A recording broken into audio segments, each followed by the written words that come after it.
Shall we have a word of prayer? Amen.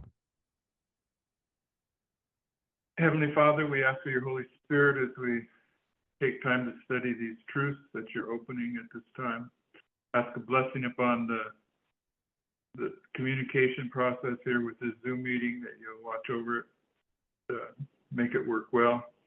We ask a blessing upon the truths that we study, that we would have discernment, understanding, that they might produce an effect within us, that we might more perfectly reflect your character. Please grant us your Holy Spirit and lead in what we're going to share at this time. We ask in Jesus' name. Amen. Amen. The notes, if you can see them on your screen,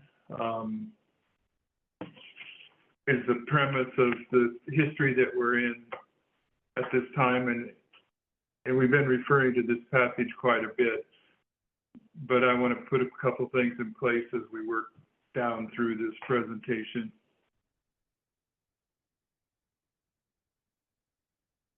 Okay.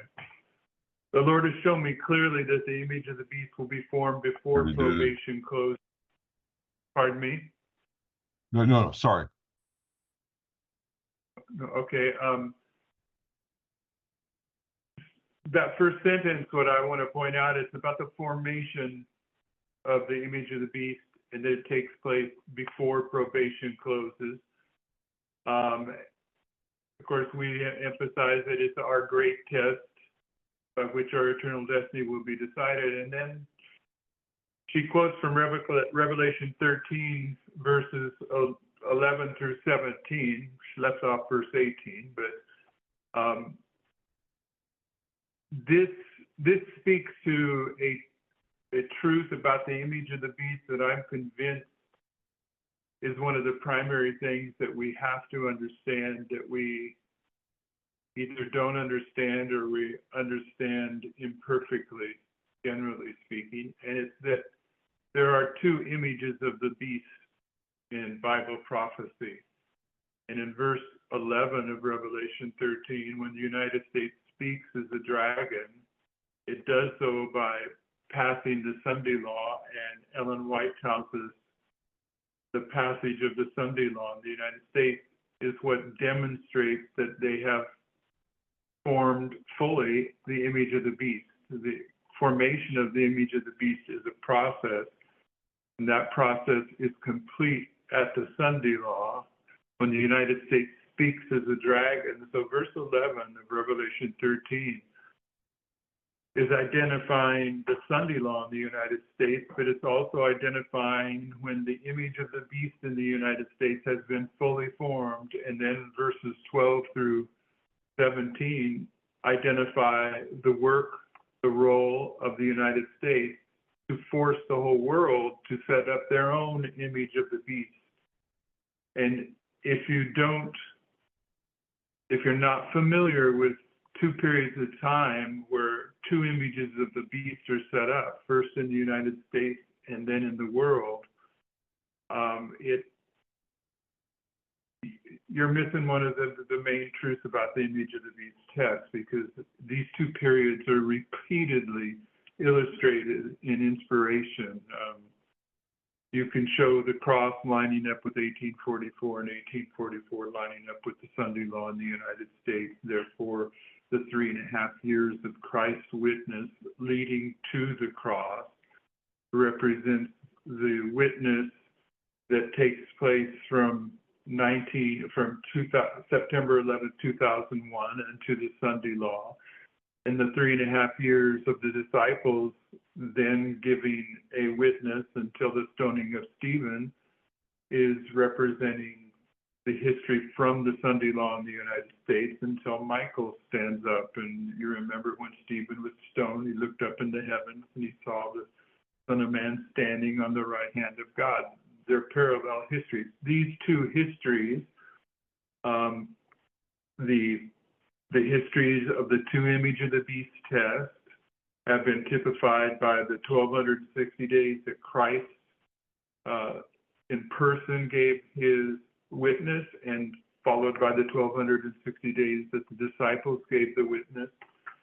And those two histories are repeatedly represented in the scriptures. And until we see that and we become familiar with it, we're second nature to know about it, we miss some of the significance, I believe, anyway. For instance, Sister White tells us that when the great buildings of New York City were brought down by a touch of God, that the angel of Revelation 18 that was going to lighten the earth with his glory came down, and Revelation 18 verses 1 through 3 was fulfilled.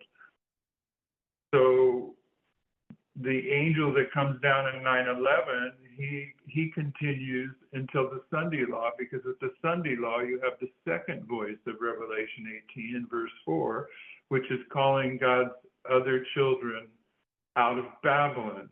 And in the history of 9/11, when the angel of Revelation 18 descended, when the great buildings of New York City came down, the image of the beast testing time in the United States was underway, and it reaches its fulfillment at the Sunday law. And at the Sunday law, the second voice of Revelation 18 calls God's other children out of Babylon. And at that point, the United States fulfills verses 12 through 17 of Revelation 13 as it goes to the world and forces them to set up an image of the beast. So what I'm saying is, that's three quick illustrations, but there are many, many illustrations of these two histories. The history, if you're going to be speaking about the test of the image of the beast, the history of 9/11 to the Sunday law is the image of the beast testing time in the United States,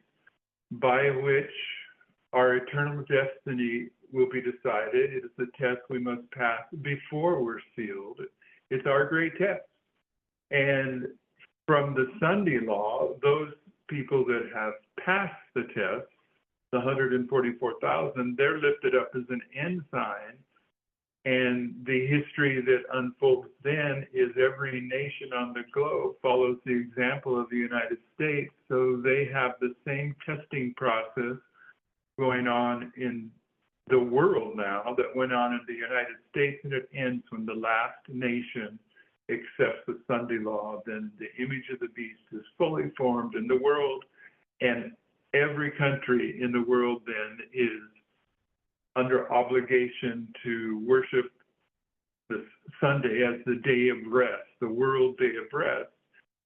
That particular Sunday law was typified by the Sunday law that the papacy put in place at the Council of Orleans in 538, and the Sunday law that's typified as the one in the United States was in the year 321, typified by Constantine, the first Sunday law. Constantine, emperor of pagan Rome, a type of the United States, passes the first Sunday law, the year 321, and it marks the division between the first image of the beast testing process in the United States, which ended at that Sunday law represented by 321, and that initiates the second image of the beast testing time in the entire world that ends when the entire world is finally under the enforcement of a Sunday decree, and that final Sunday decree was marked by 538 when the papacy took control and ruled for 1260 years. These two histories, when it comes to the formation of the image of the beast, the test, we have to be familiar with the two histories. Is part of what we've seen going on the argument that the robbers of thy people is the United States, is it leads to a prophetic structure that clouds the distinction between these two periods of time. And the first period of time is a period of time that's dedicated to the 144,000 of Revelation 7, and the second period of time is dedicated to the great multitude of Revelation chapter 7. And the great multitude is typified by John the Baptist, who died, and the 144,000 were typified by Elijah, who did not die. And Elijah and John the Baptist typify the work of God's people at the end. And if you look at the whole thing, it includes those that do not die and those that do die.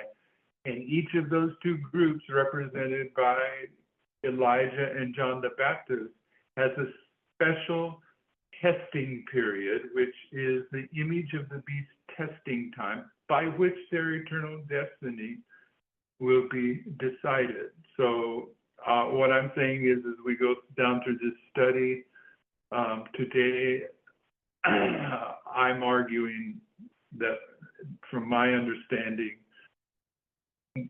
perhaps the most important, but at least one of the primary things that needs to be understood in connection with the formation of the image of the beast, and that's what this first sentence says: the Lord has shown me clearly that the image of the beast will be formed before probation closes. So this test is about how is it formed.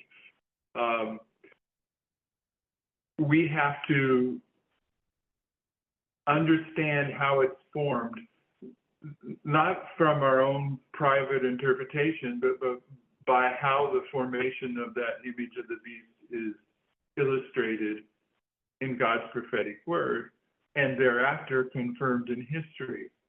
But the prophetic word comes first, history comes second, not just in the fact that the prophecy predicted a history that would come later, that's true, but also there is an incorrect school of prophetic interpretation, and it was illustrated in the discussion of the King of the North between James White and Uriah Smith. And James White got to the point to where he would summarize the problem with how Uriah Smith was identifying the King of the North. And one of his summary statements went something like this, and this is a paraphrase, but it means exactly what James White was saying, is that, and he didn't, I never seen him use his name directly like I'm going to do. He would say Uriah Smith uses history to establish prophecy, but we're supposed to use prophecy to identify history. And so you need to bear that in mind, that the prediction of God's word is one witness, and when God's word is fulfilled in history, that becomes a second witness, which together with probably many other witnesses is illustrating whatever's being illustrated in the last days, in the days of the 144,000. And the test of how the image of the beast is formed,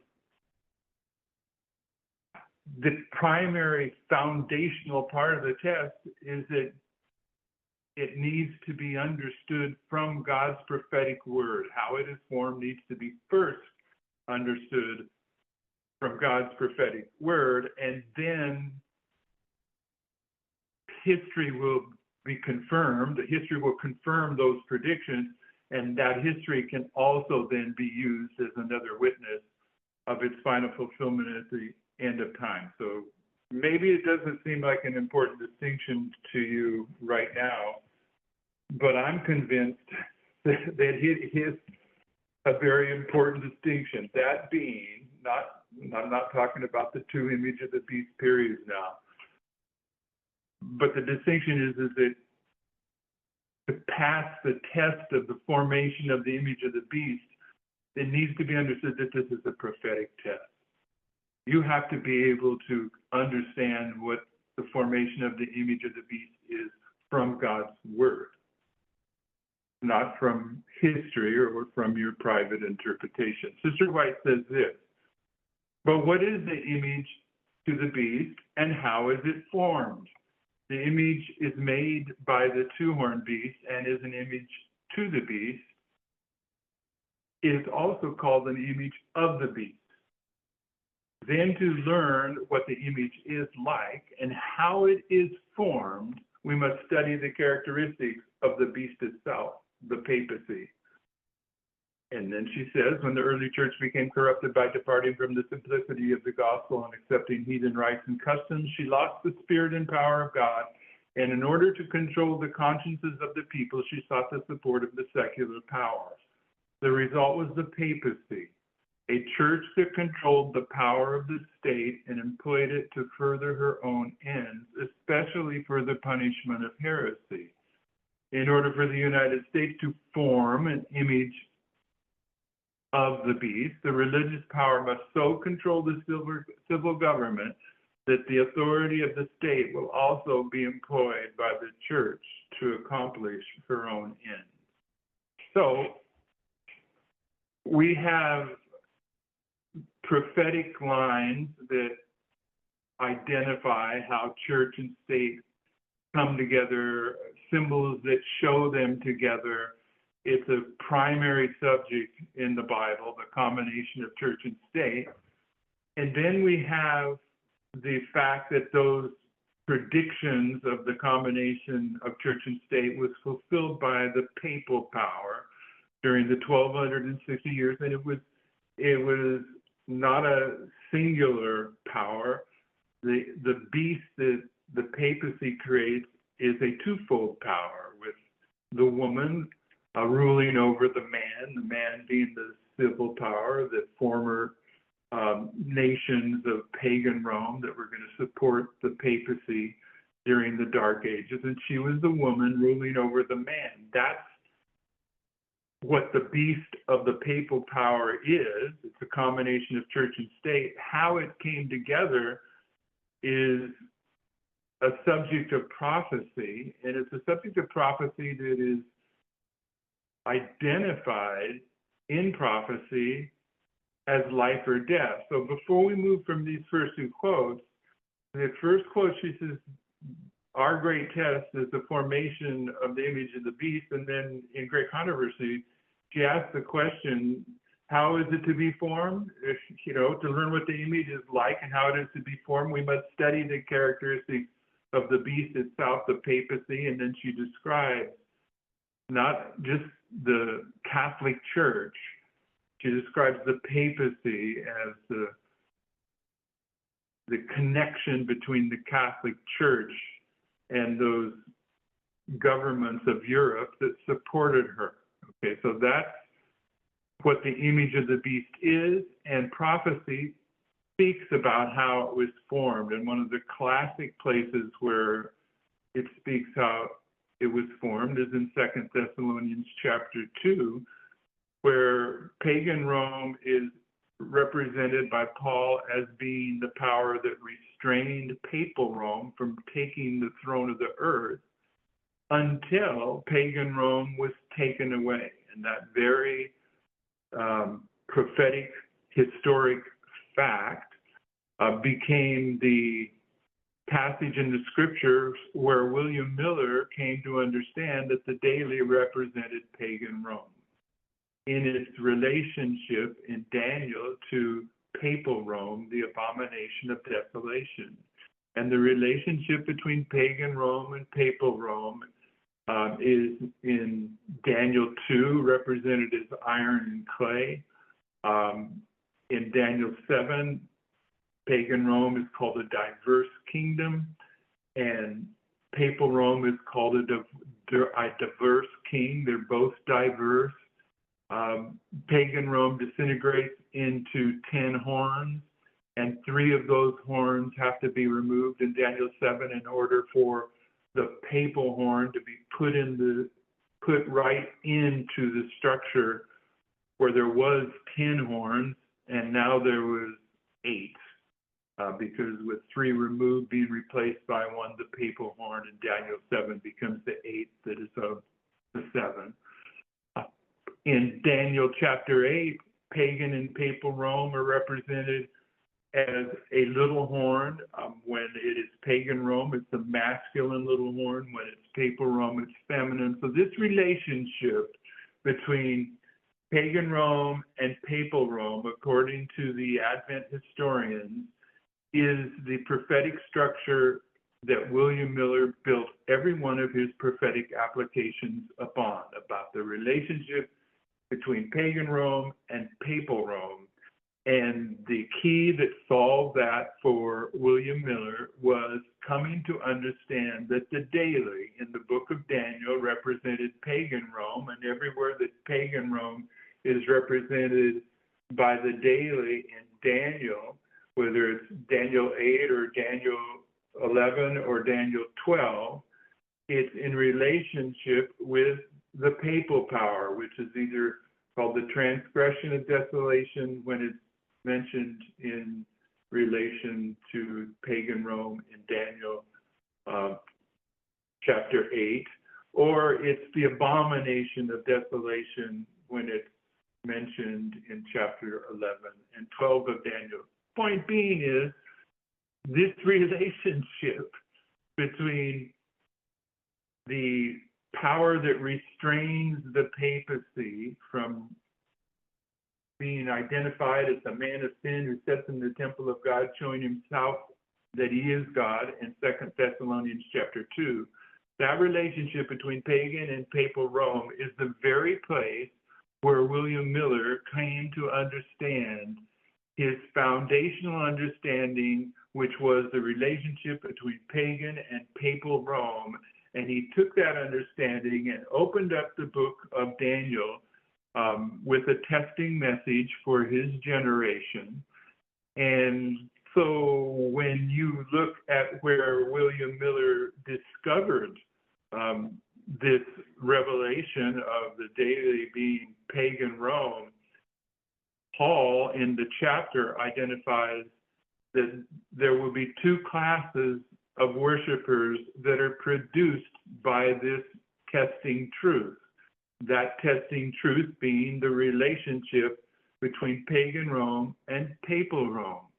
One class, it can be demonstrated, that is accepting the truth of the relationship between pagan Rome and papal Rome in the last days, because even Paul, speaking of the last days, the one class who accepts the truth of 2 Thessalonians chapter 2, that pagan Rome that preceded 538 was typifying the United States, and that pagan Rome in 2 Thessalonians that restrained the papacy from taking the throne of the earth typifies the United States of the last days, who is the sixth kingdom of Bible prophecy and keeps the papacy from taking control of the earth until the Sunday law.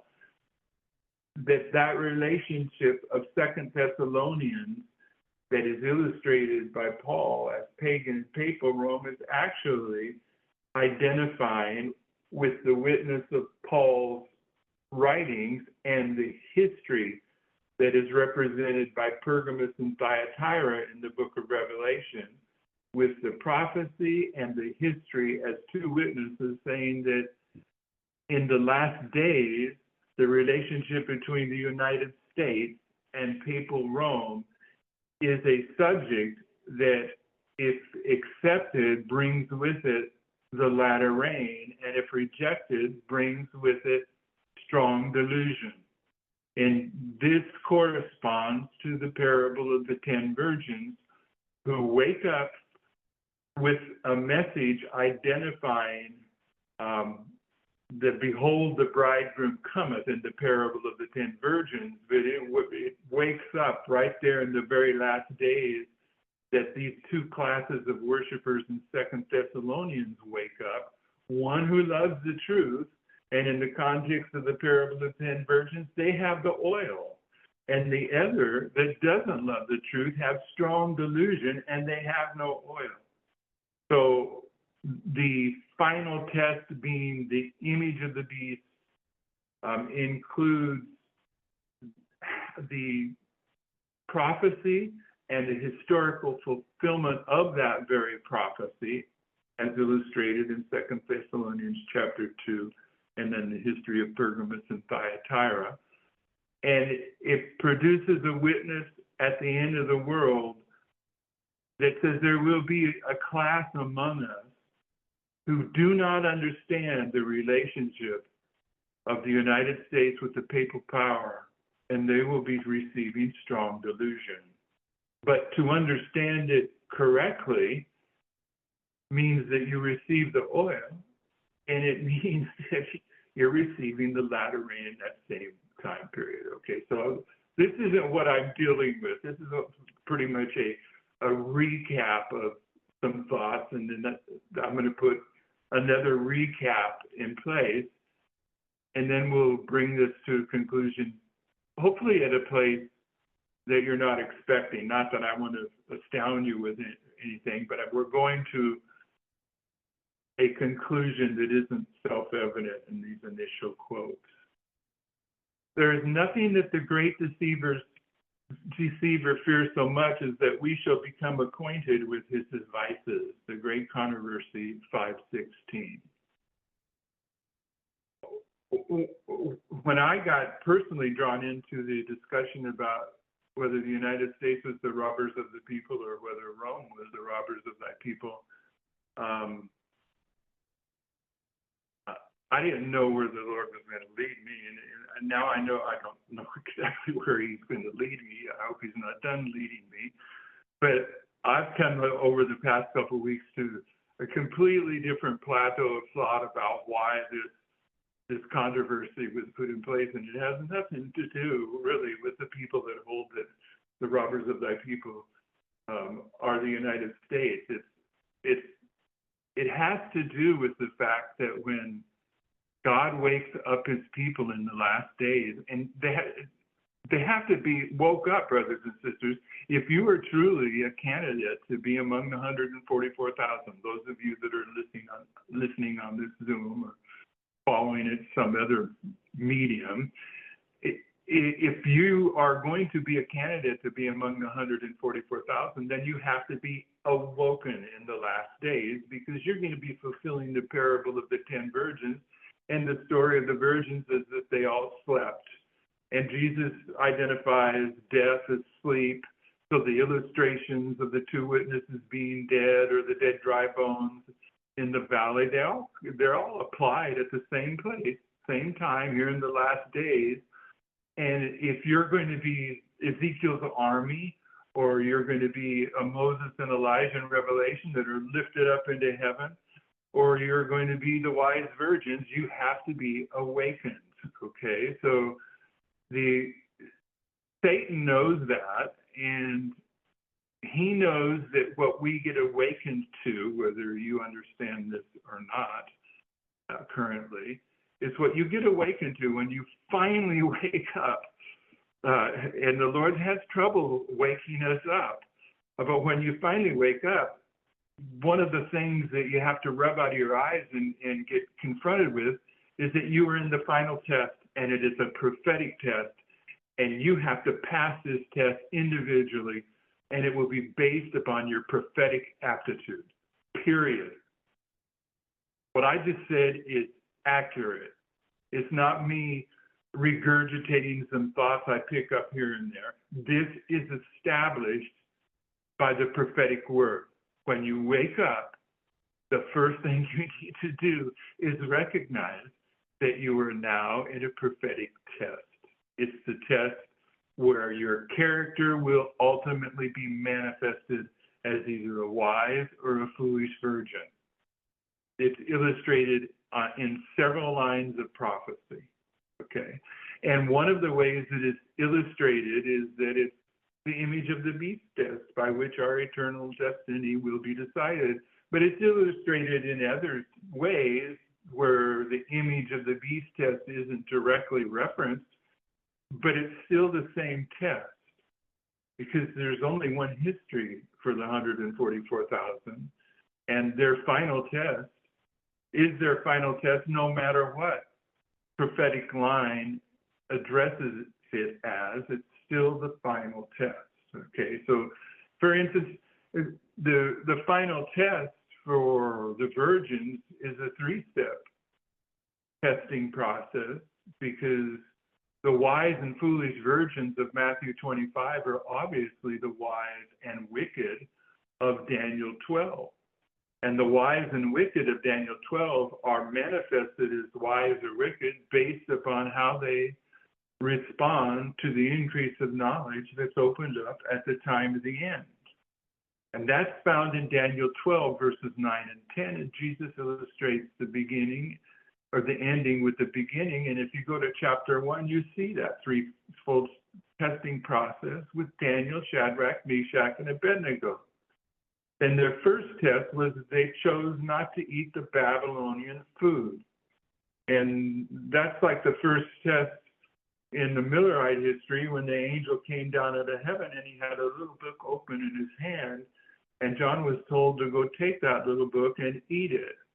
And the first test was, are you going to go take that little book out of the angel's hand that came down out of heaven on September 11, 2001 and eat it?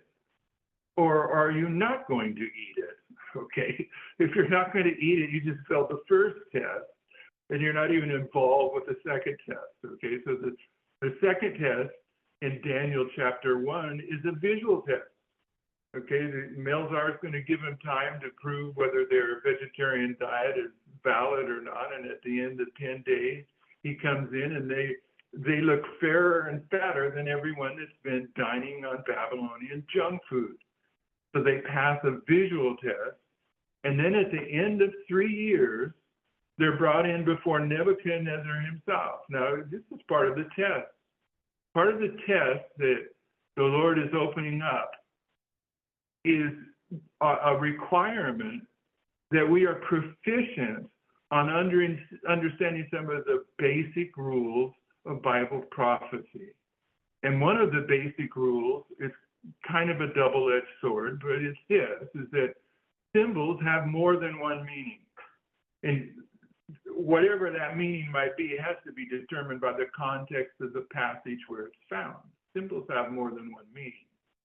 But kind of the other side of that is that some of the subjects of Bible prophecy, they have many symbols to describe them.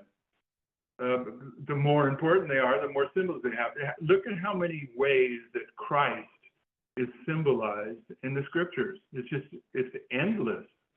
Okay, so a subject can have many symbols that represent the subject, and a symbol can have more than one meaning, and that meaning has to be determined by context. And so what I'm saying is, when we wake up in the last days, we have to wake up to the fact that we're in a prophetic testing process.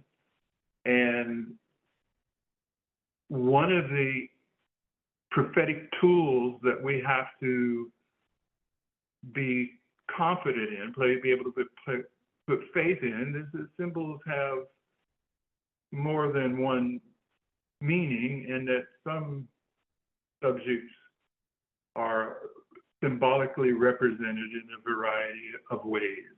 Okay, so I'm going to suggest that when Sister White says much of the history that's been fulfilled in Daniel chapter 11 will be repeated, as she says, that when we look at Daniel 11, that this is the high point, the crescendo of the prophecies of the book of Daniel. It's all brought together here. And it's not just as if the prophetic themes are brought together, and they are, but the prophetic rules that are to be used by those that proclaim the third angel's message, they become the glue that holds the correct understanding of Daniel 11 together. Okay, so what I'm saying is that when the story of the king of the north first gets introduced in Daniel 11, that first king of the north is going to have to be the last king of the north, because that's Alpha and Omega's signature. And the first king of the north is Seleucus Nicator, something along that line. And he establishes the kingdom that follows in the aftermath of Alexander the Great's kingdom breaking up, he establishes the kingdom that becomes the first king of the north. And in order to do that, he had to conquer the east, the west, and the north. He had to conquer 3 geographical areas, just like pagan Rome had to do, and papal Rome had to do, and modern Rome has to do. Because this Seleucus Nicator, who is the founder of the Seleucid kingdom, which is also called the Syrian kingdom by the historians, the guy that founded this kingdom, he was made the satrap, which means the governor of Babylon, and he begins his kingdom. He gets driven out of Babylon, the city of Babylon, for a while, and he forms an alliance with Ptolemy, the king of the south, to move this opponent out of the city of Babylon, and he takes it back. And when he conquers the third of those 3 entities, east, west, and north, he becomes the king of the north. And throughout his history, him being the first king of the north, throughout his history, the following Syrian or Seleucid kings, however you want to identify them, they will take the name upon them of Antiochus.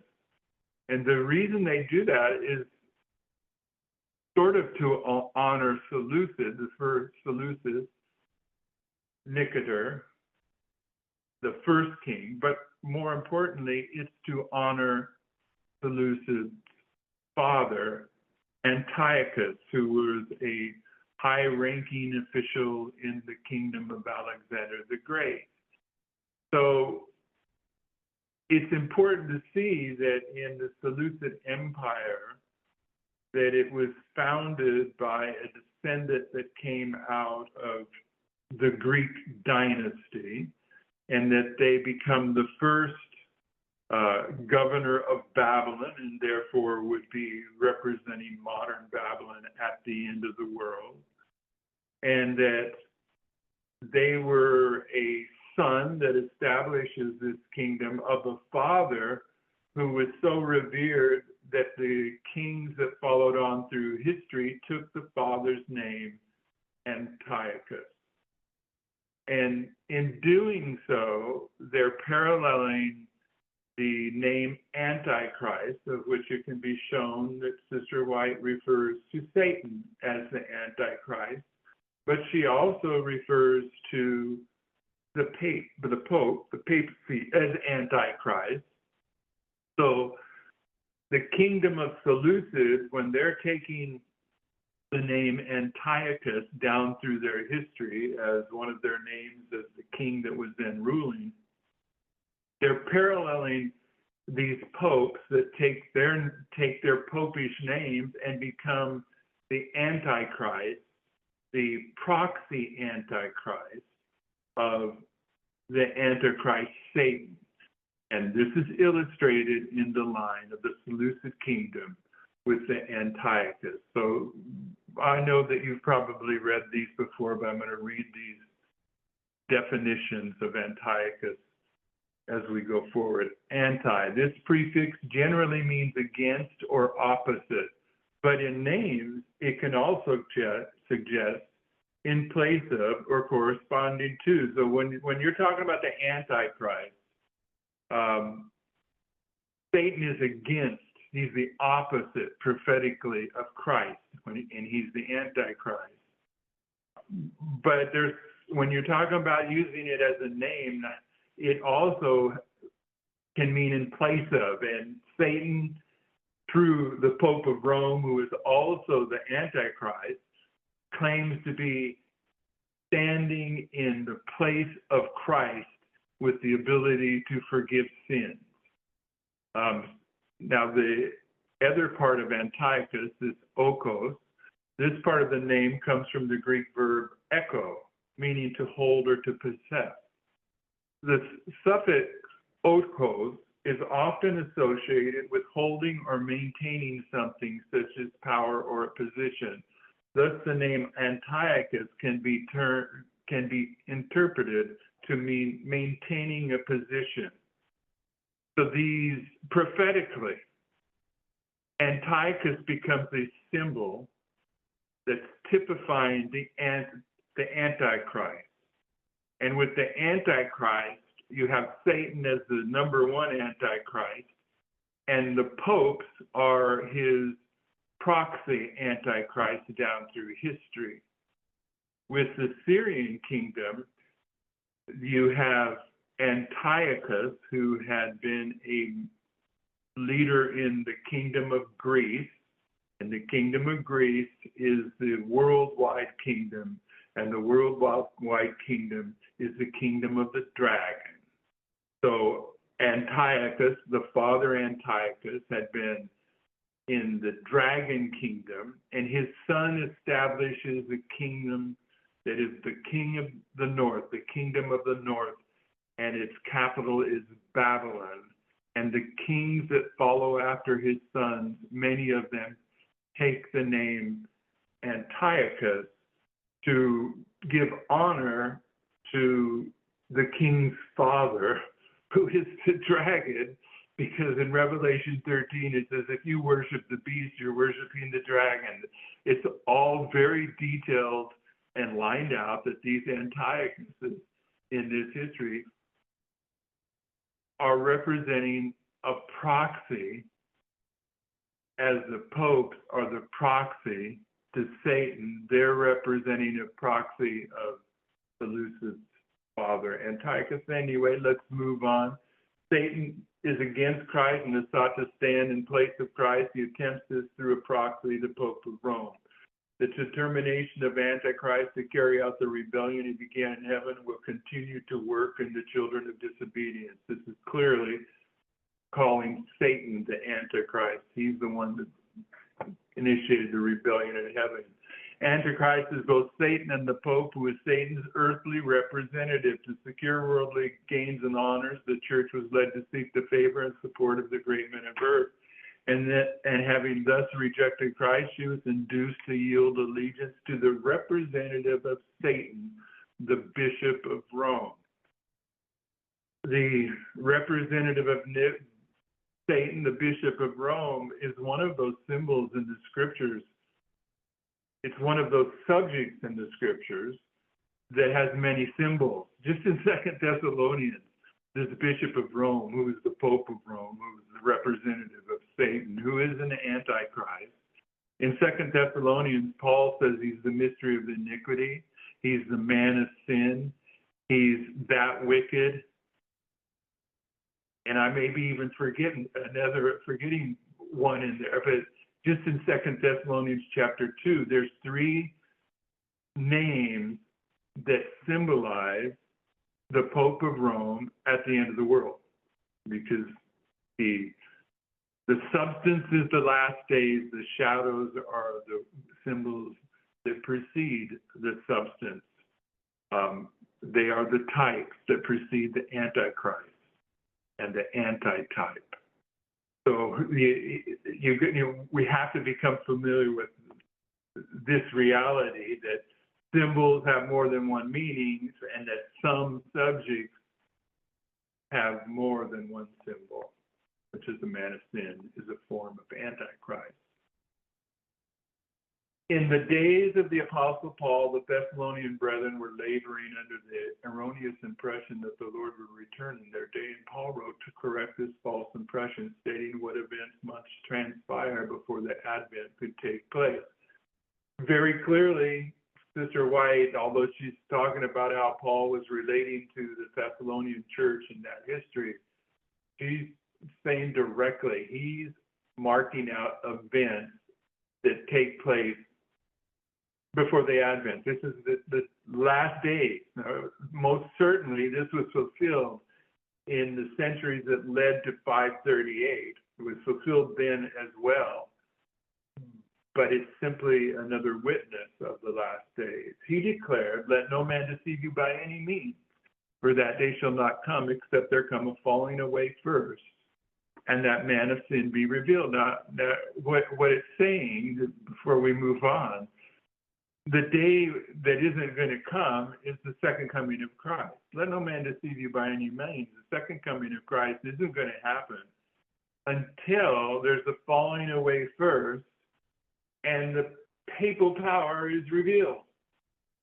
The man of sin, he's the son of perdition. There's the other one who opposes and exalts himself above all that is called God or that is worshipped, so that he is God, sits in the temple of God, showing himself that he is God. So the thing that you don't want to be deceived about, let no man deceive you by any means, for the second coming doesn't arrive, except for this. Except for what? Except that there's a falling away first, that the papacy can be revealed. And that falling away in history was when pagan Rome, who had been restraining the papacy from taking the throne of the earth, fell away, and the compromise of Christianity and paganism takes place in this period of compromise. The church falls away and the power of pagan Rome falls away.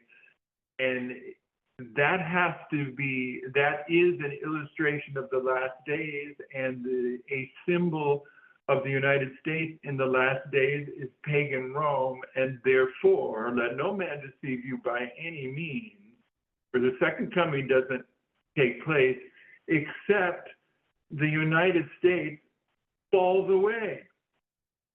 The United States falls at the soon coming Sunday law, where national apostasy is followed by national ruin. That has to take place before the man of sin is revealed. And the man of sin that gets revealed then is the man of sin that is ruling over a threefold union, which consists of the United States as the head of the United Nations in relationship with the papacy. The man of sin was to arise and do his work of exaltation and blasphemy before the brethren could look for the coming of Christ. That great event was to be preceded by a falling away. There would be revealed a form of Antichrist, and the leaven of apostasy was to work with increasing power to the end of time. Clearly another reference to the end of time, not just the history of 538. We are not to be surprised beyond measure to see the widespread declension of faith and piety. I've been bearing my testimony for the last 40 years that there would be those who would fall away from the path cast up before the ransomed of the Lord to walk in. God has been sending warnings, reproofs, and encouragements to his people. He has warned them that some would depart from the faith, giving heed to seducing spirits. And the context here is the people that fall away and give heed to seducing spirits, they get deceived over what happens to the United States. The United States has to be conquered at the Sunday law before the final manifestation of Rome is revealed. And the final manifestation of Rome is modern Rome, the threefold union, and it's revealed after the United States brings upon itself national ruin by filling the cup of its iniquity and setting up an image of the beast in the United States. So I'm trying to put some things in place so we can get started in the conclusion. I'm still doing that. So moving on to Seleucus Nicator, whose father was Antiochus. The Seleucid or Syrian Empire began with Seleucus, and the following kings often took the name Antiochus to honor the father of the empire. Seleucus was made the satrap, governor of Babylon, and when he conquered the three geographical areas of the east and the west and north, he became the first king of the north in chapter 11 of Daniel. He was initially a general for Ptolemy, the king of the south. Ptolemy and Seleucus worked together to secure his kingdom. Antiochus, the kingdom of Syria, is an illustration of the Roman kingdom. And if this isn't the case, it creates, it has to be the case, okay? The modern Babylon is going to be the first Babylon that's identified, and the first Babylon identified is Nebuchadnezzar's Babylon. But in another witness in Daniel 11, the first governor of Babylon, whose father was Antiochus, is this Syrian king. It's another symbol of a line that illustrates modern Babylon at the end of the world, as Daniel 2 does, so does Daniel 11. And they both bring modern Babylon down to the last days, and they contribute to the understanding that it's a threefold kingdom, because Rome's always going to conquer three geographical areas, and all those three geographical areas, as with Seleucid, who conquered three geographical areas, they are what marks the establishment as that particular king is king of the north.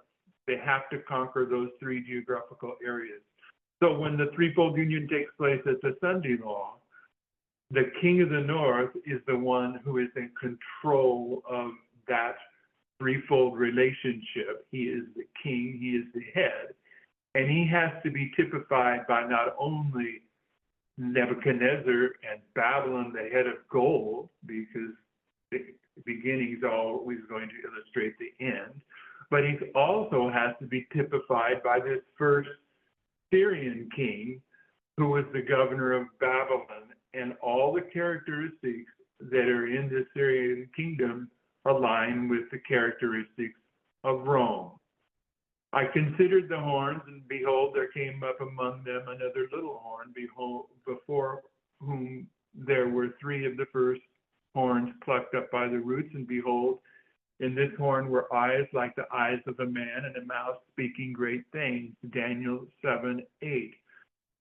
In the story of the Seleucid kingdom, there was a relationship between the dragon power of Greece through Seleucid's father Antiochus, but there was also a relationship with Egypt, the dragon power, for Seleucid formed an alliance with Ptolemy to drive the power that had kicked Seleucid out of Babylon. So there's cooperation on two witnesses in the story of Seleucid from the dragon kingdom to help place Seleucid upon the throne as the king of Babylon, the king of the north, when he conquers these three geographical areas that typify the work of pagan Rome, placing the papacy upon the throne of the earth as they remove the Heruli, the Ostrogoths, and the Vandals to allow the papacy to be set up in Daniel 7. In Daniel 8, out of one of them came forth a little horn, which waxed exceeding great towards the south, toward the east, and toward the pleasant land. This little horn of Rome was going to conquer three geographical areas, just like the three roots, just like Seleucid has to conquer the east, the west, and the north. When pagan Rome conquers its three geographical area, it rules the world supremely in fulfillment of Daniel 11:24 for 360 years, from the Battle of Actium in 31 BC until the year 330, when Constantine divided the kingdom by moving the capital to Constantinople. When the papacy was placed on the throne in 538, when the third of those three geographical horns was plucked up, the Goths fled the city of Rome. Then it ruled for a period of time, as did pagan Rome. It ruled for 1,260 years, beginning from 538 until its deadly wound in 1798. So these histories of Rome are what are illustrated in the history of the Seleucid kingdom, beginning with its first king on down to verse 15. Okay, the Syrian kingdom is illustrating these truths that are the groundwork, the foundation of the testimony of pagan and papal Rome as represented in the books of Daniel and Revelation. And we need to be familiar with this. Hopefully I will explain why in a moment. Revelation 13:2, and the beast which I saw was like unto a leopard.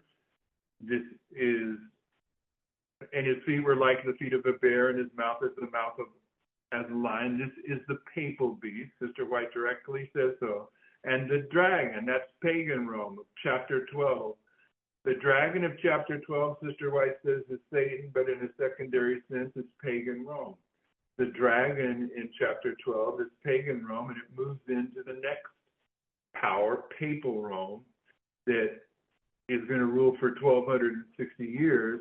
And it says there's this relationship between the dragon and the papacy. It was the dragon who gave him his power. It used his military and economic strength to remove those three powers. And he gave him his see. He moved out of the city of Rome to move his capital to Constantinople, leaving a vacuum of power in the city of Rome that the papacy gobbled up. And in 533, Justinian gave him the civil authority because he identified the Pope of Rome as the head of the church and corrector of heretics, at which point the Pope of Rome can identify anyone in the kingdom, including the king himself, as a heretic off with his head.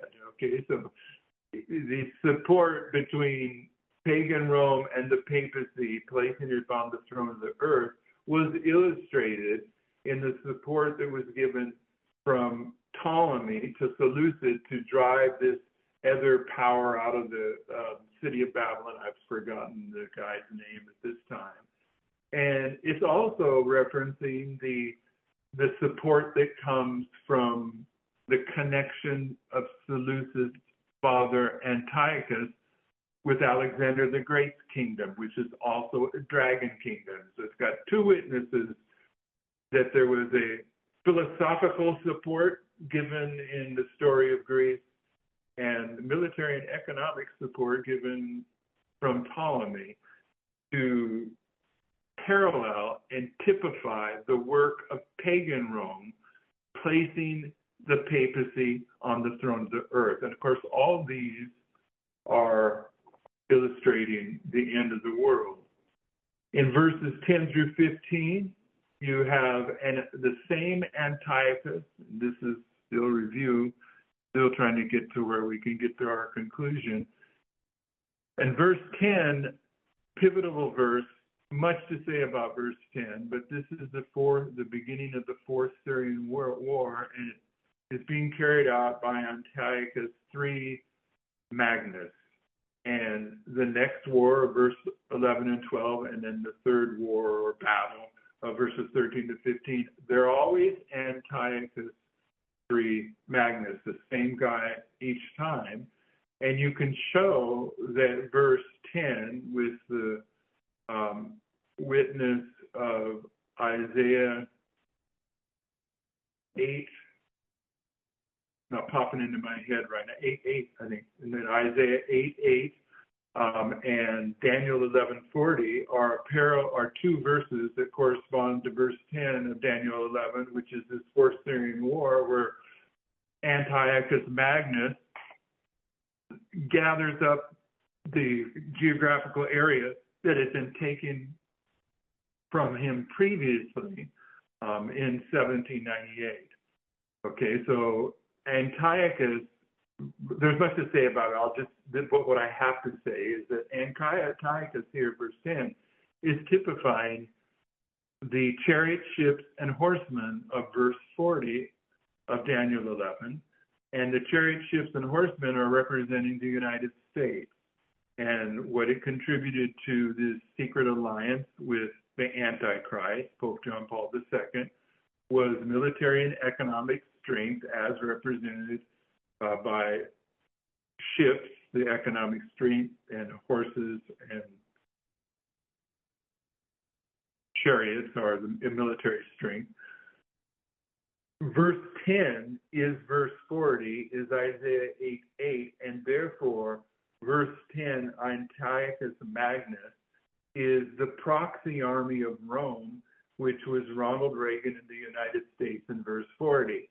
And if Antiochus, and not if, Antiochus Magnus typifies the proxy army of the United States in verse 40, and Antiochus Magnus, the history that he lived, fulfilled not only verse 10, but all the way through verse 15. He was the Syrian representative also at Raphia in 11 and 12, verses 11 and 12, which he lost. And then in Panium, verses 13 to 15, where he prevailed. It's the United States each step of the way. It's the proxy army of the papacy each step of the way, because it's established as the proxy army in verse 10, when verse 10 is compared with Isaiah 8:8 and Daniel 11:40. So the question becomes, is when you reach the point in time where the Lord's going to wake up those candidates for the 144,000, they have to wake up to the fact that they are then thrown into a prophetic testing process. And if they don't enter into the testing process with enthusiasm, then they will fulfill what Sister White says the Lord will allow heresies to come in among them in order to arouse, Jesus says, the sleeping saints. So we're now at the point where the controversy over a symbol that represents Rome that was represented on the 1843 chart is being repeated currently in our history. And it tells us that we're at the end of our history. We're at the end of the judgment of Adventism time period. We're coming close to verse 4, where the angel of Revelation 18 now changes his focus and calls his other sheep out of Babylon. And as we approach that period, we have a heresy that's allowed to come in, and some of us are sensitive because we feel like, well, this is pointing fingers at him or whatever. And initially, maybe some of that was going on, but it isn't anything to do with that.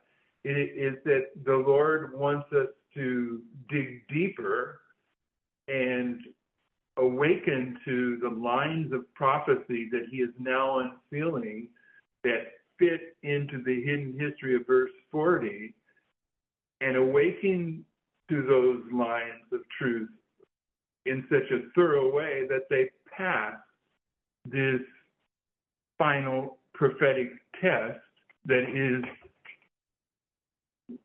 qualified as the formation of the image of the beast. Okay, so on the 1843 chart, which is the foundations that are endorsed by the spirit of prophecy, the argument of the robbers of thy people that the Protestants offered was that it was Antiochus Epiphanes. It was an Antiochus.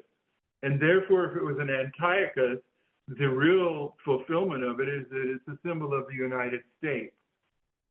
So in 1843, the Protestants, who were on the wrong side of the issue, were saying the robbers of thy people was Antiochus.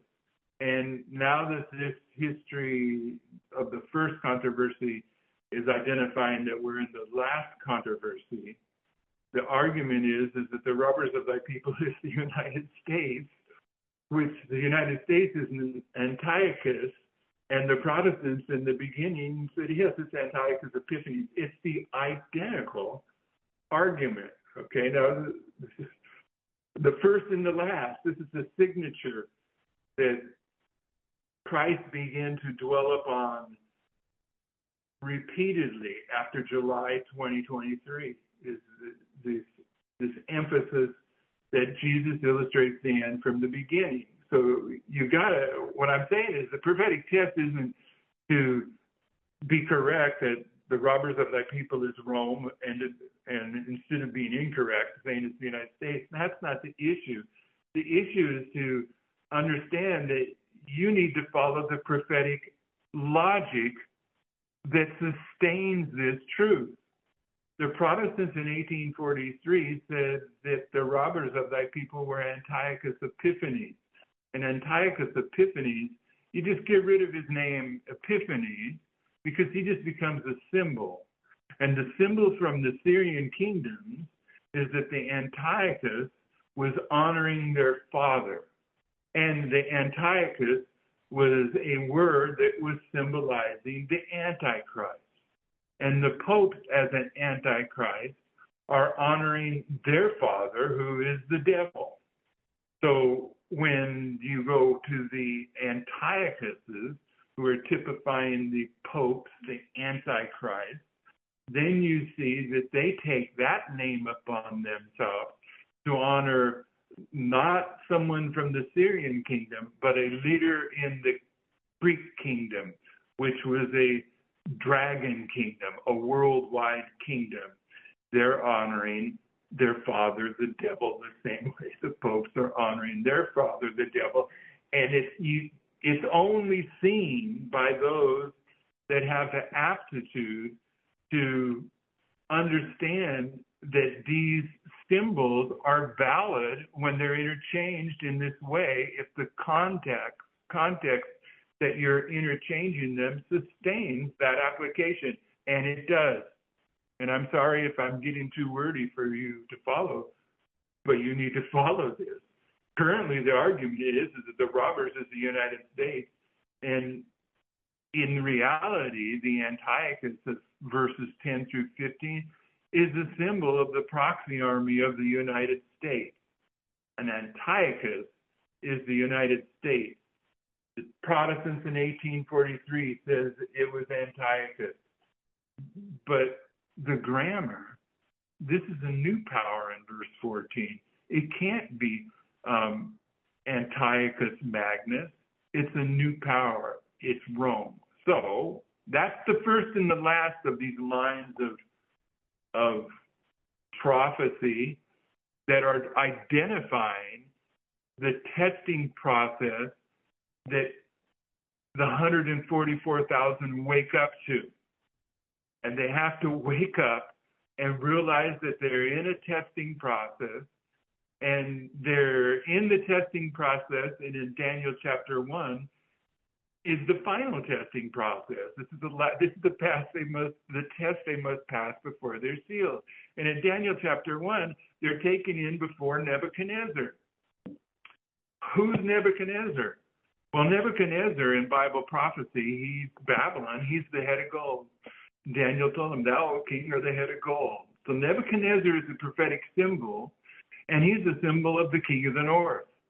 So when Daniel, Shadrach, and Meshach illustrates 144,000 in the last days being brought into their final test, they are being confronted with the one that is giving them their final test, who is a symbol of what their final test is. And their final test is, who's the king of the north?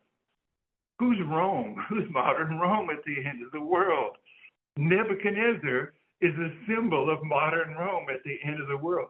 He is the first symbol. He's the head of gold, and he illustrates the last. And the head of gold there at the beginning is saying that when Daniel, Shadrach, Meshach, and Abednego came in Daniel chapter 1 for their third test, and they were being interviewed by Nebuchadnezzar, that it was the same test that the Protestants failed in 1843 and that some are failing right now. It's a misunderstanding over the symbol, a testing symbol that is a symbol of Rome, modern Rome. So you go into a line of controversy in Advent history that is once again over Rome, and you come to Uriah Smith. And what Uriah Smith does, and this is where it gets interesting, and I hope you can follow this. I hope I haven't already lost you in all this rhetoric. But Uriah Smith says that the king of the north in verse 36 is France. And then when he gets to verse 40, he says it's Turkey. Okay, and he does so because he just ignores the grammatic rules. There's no grammatical justification for changing the King of the North in verse 36. It just isn't. And his claim is, as well, as none of the specifications in verse 36 meet the papal power. That's nonsense. Every little characteristic in verse 36 can be demonstrated on more than one witness to be a characteristic of papal Rome. So this is a private interpretation by Uriah Smith, and it was a denial of simple grammatical rules. And for Uriah Smith, he was dealing with the symbol of modern Rome, because the King of the North is the one who comes to his end with none to help in Daniel 11:40-45, and he does so between the seas and the glorious holy mountain. And when you take a map of the Middle East and you put a dot in between the three seas that are there and Jerusalem, the glorious holy mountain, you find yourself in the Jezreel Valley, which is the valley of Megiddo. There is no mountain there, and John in Revelation 16 wants to make sure that he's not being literal, so he says Armageddon, Ar meaning mountain, says mountain of Megiddo, where the dragon, the beast, the false prophet lead the world to Armageddon in Revelation 16 in the sixth plague. It's the identical geographical point that the King of the North comes to his end with none to help between the seas and the glorious holy mountain. And this King of the North is modern Rome. It's the end of modern Rome. And modern Rome is simply papal Rome that received its deadly wound in 1798, whose deadly wound is healed at the soon coming Sunday law in the United States. And then modern Rome is this threefold union upon which the papacy sits on top that goes to the end when none shall help. So Uriah Smith determines that he's going to invent a new model for the King of the North in verse 36 and then in verse 40. And I want you to see what he does. And you have to be proficient in basic prophetic application to follow this simply. And you may think that I'm being a little bit redundant about emphasizing that. But if you'd step back for a moment and think about what I'm going to say here. When those of us that are in this movement say something like symbols have more than one meaning, it just goes right over our head. Not because we're ignoring it, but we're so settled into that. That's just an echo. Yeah, I know that. Symbols have more than one meaning. But I want to try to demonstrate something if you have the willingness to assent to something that is, kind of subjective, is that this. If you went into an Adventist church today, you can pick which one, and you stood in front of the audience and said symbols have more than one meaning, I guarantee that 95% of the people in that audience wouldn't have a clue what you were even talking about. Okay, the aptitude of prophetic understanding degenerates as time goes on. As the light is being more fully opened, the darkness is becoming greater and greater.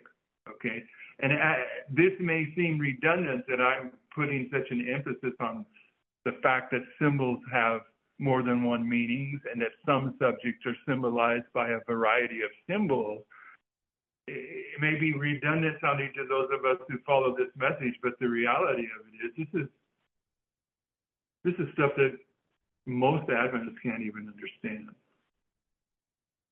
So what I want you to see is that when Uriah Smith, when he says the King of the North, which is a symbol of modern Rome, is France, he's saying the King of the North is the United States, because France, symbolized by Sodom and Egypt, is the symbol of the United States.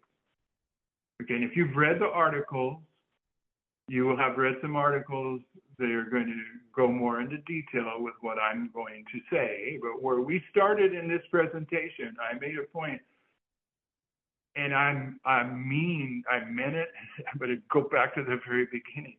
One of the first things that has to be understood about the formation of the image of the beast is that there are two of them. The first one is formed in the United States, and the other one's formed in the world. Until you settle into that reality, you miss much because the lights don't come on. And I'm gonna perhaps turn a light on for some that are willing to receive light, but maybe most of us already know this. In the articles, we've set it forth. The power that the United States uses in verses 12 through 18 of Revelation 13 to force the world to accept the mark of the beast and set up a worldwide image of the beast. The powers that are identified as miracle working powers of the United States, they boil down to two areas, and they're the same areas that the United States began to use as the proxy army for the Pope when Reagan formed the secret alliance with the Pope in that history, and it's economic and military might. The United States is going to say, you either receive the mark of the beast or you're not going to be able to buy or sell. That's economics. Or you either receive the mark of the beast or we're going to put you to death. Okay, that's the military. That's the chariot, ships, and horsemen in verse 40. So when the United States fulfills its role of forcing the world to set up an image of the beast, the role that it is fulfilling at that level is the false prophet.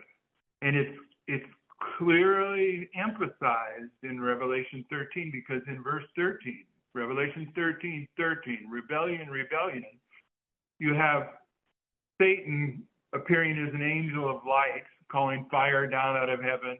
And Sister White's going to identify that it's Satan that accomplishes this work. But just she will tell you that the dragon in Revelation 12 is Satan, but in the secondary sense, it is pagan Rome. And just as pagan Rome is a symbol of the United States, the dragon that calls fire down out of heaven in Revelation 13 is Satan, but in a secondary sense, it is the United States, pagan Rome. And the United States uses military and economic force to cause the world to accept an image of the beast. And when it does so, it's manifesting its power in the context of being the false prophet. It's being the prophets of Baal and the priest of the grove and the story of Jezebel and Ahab and Elijah. And it's being Salome in the story of Herod and Herodias. Okay, so the point is that's the image of the beast test in the world. But the image of the beast test in the United States, it also has a threefold union that's active in that history, as the threefold union of the dragon, beast, and false prophet are active in the history of the world image of the beast test. You have a civil structure, the Republican horn. There's your dragon. You have the Protestant horn. There's the beast, the apostate church. And you have a false prophet. But the false prophet in this history is not apostate Protestantism or the United States, because this is the test of the United States. It's a false prophet that's going to force the United States into setting up an image of the beast. It's going to force the United States into circumstances where church and state come together. And the way that the false prophet in the image of the beast, United States image of the beast testing time, accomplishes that work is through economic and military might, just like the United States does as the false prophet in the world image of the beast test. And the false prophet that does this work in the image of the beast testing time in the United States is Islam, because a symbol that's associated with Islam is Muhammad, its founder, and he's a false prophet. And Islam at that level is a false prophet. And it is the activities of Islam, of the third woe, that is driving the conditions in the United States and the world that are leading to the image of the beast testing time.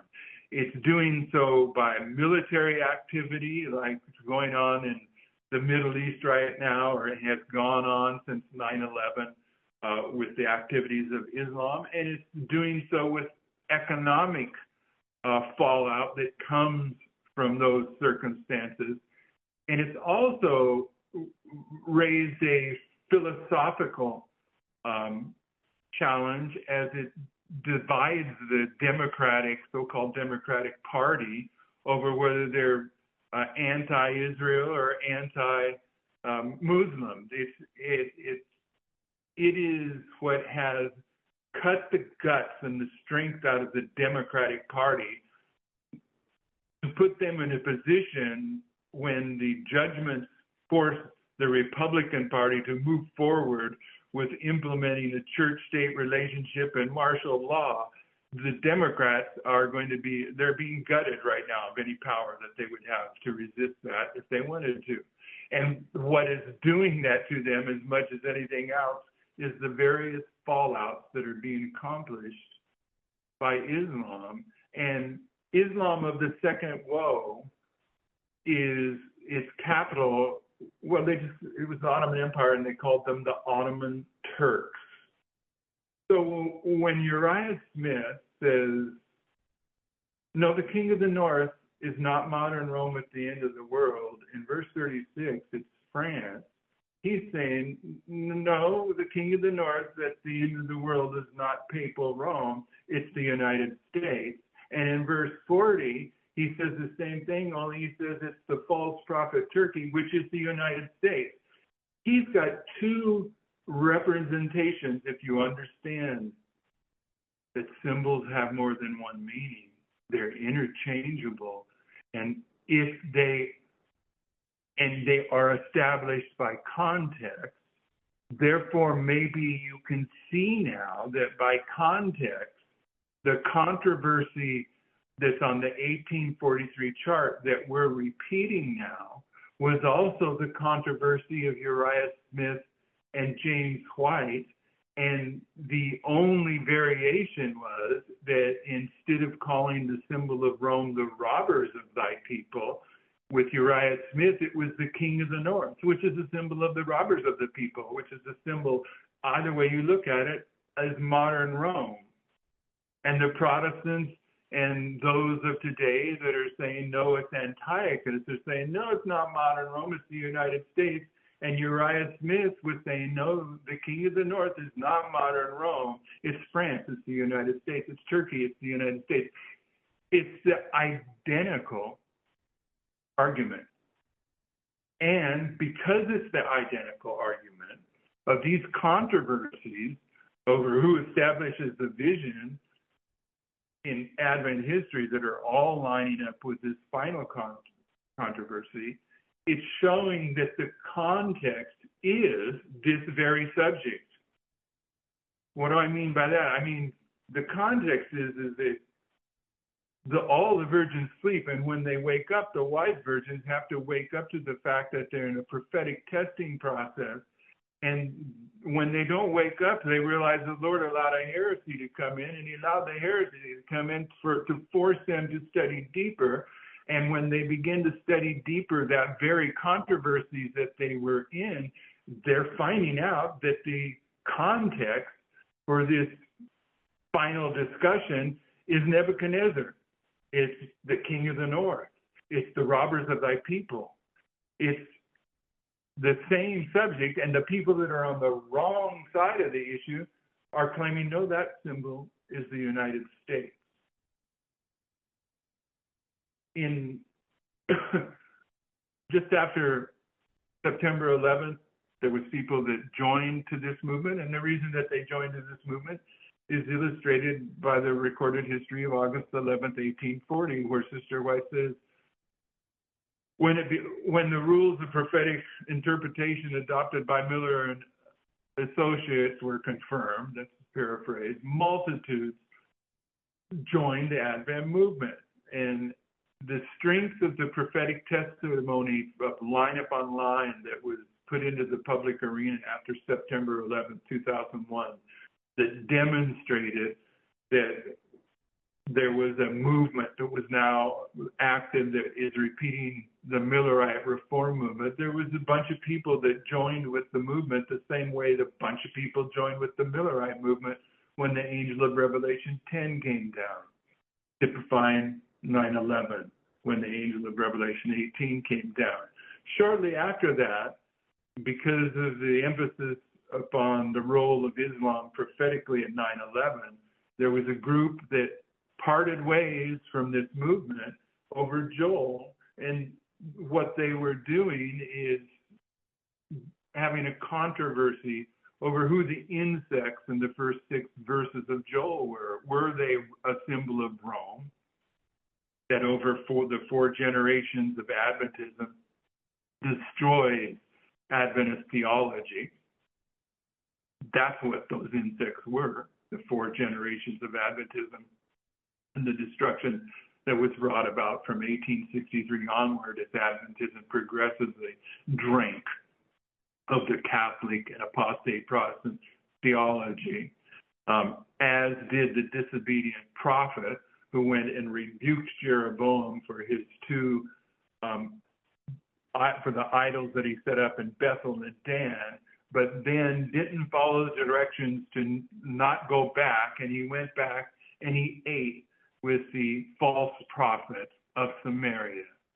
In 1863, Adventism went back and ate with apostate Protestantism and Catholic theologians, and over the next 4 generations, they don't have the message at all any longer. It's gone, and the first 6 verses of Joel say, "Awake, ye drunkards," and the drunkards in Bible prophecy are identified as by Isaiah as the drunkards of Ephraim, who rule this people which is in Jerusalem. So the leadership of the Seventh-day Adventist Church in verse 6 of Joel chapter 1, they awake to find out that their movement, their church has been totally decimated by these insects. But no, there was a group of people that left at that time because they claimed the insects were Islam. Okay, so here we go again.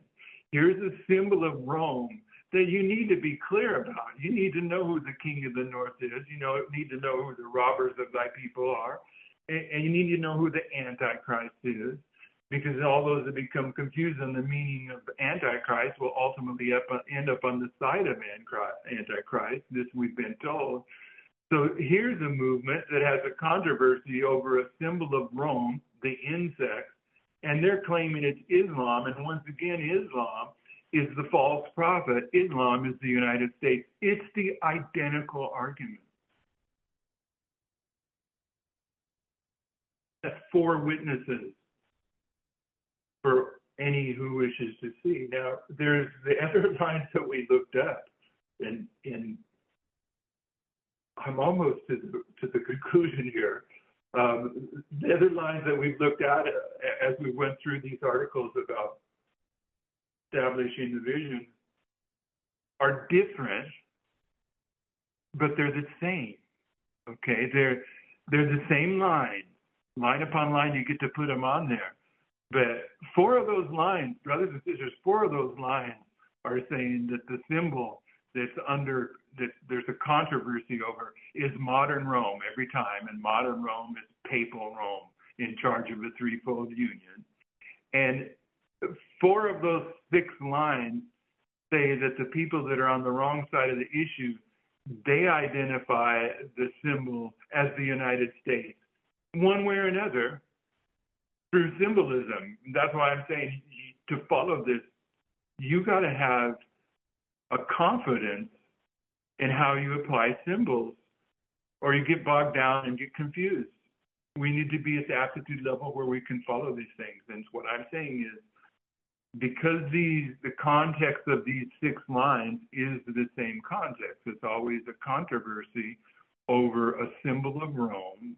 All of them that we've selected, there may be others, but 4 of those are emphasizing that the symbol is always Rome and it's always confused as the United States. But these next two controversies that have been in Adventism over the daily and the conclusion of Uriah Smith's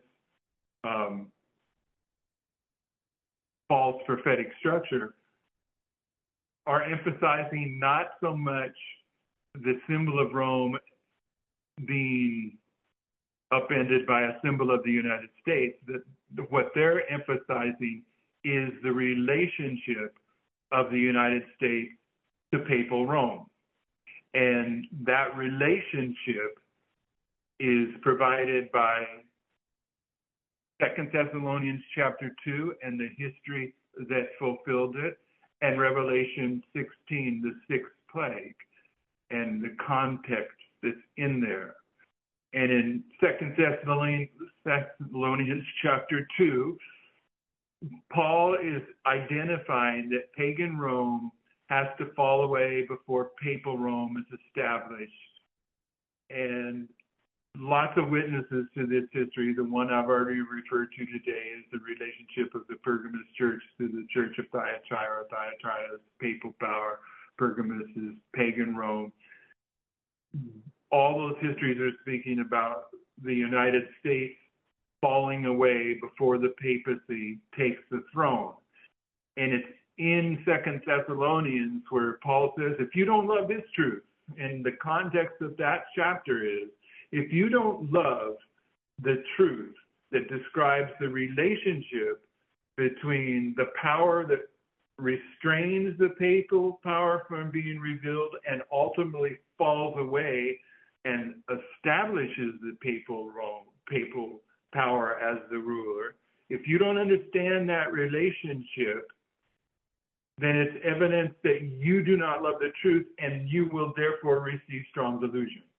Okay, so I don't know of any stronger prohibition on being loose with how you understand God's prophetic word than you find in 2 Thessalonians chapter 2. You need to understand that the context of that chapter is exactly what I'm saying. I'm not putting a slant on it. Paul's describing the relationship between pagan Rome and papal Rome. And that relationship is couched in the fact that papal Rome isn't going to be revealed until pagan Rome falls. And pagan Rome is a symbol of the United States.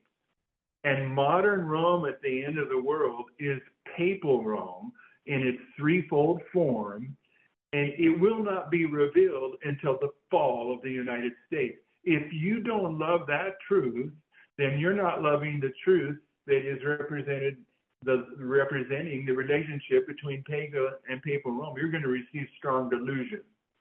And it's part of the testing process that you wake up to as a candidate to the 144,000. You wake up to the fact that you are in a prophetic testing period, and one way it's expressed is that it's the formation of the image of the beast.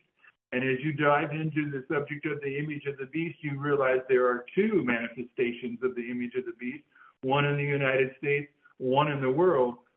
And then when you check sacred Advent history, you realize that this controversy over Rome is always identifying someone that has screwed up the symbol of Rome with the United States.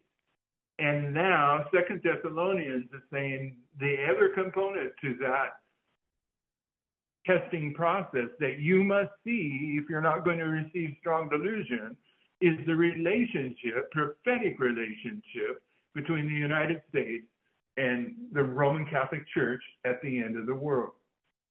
And in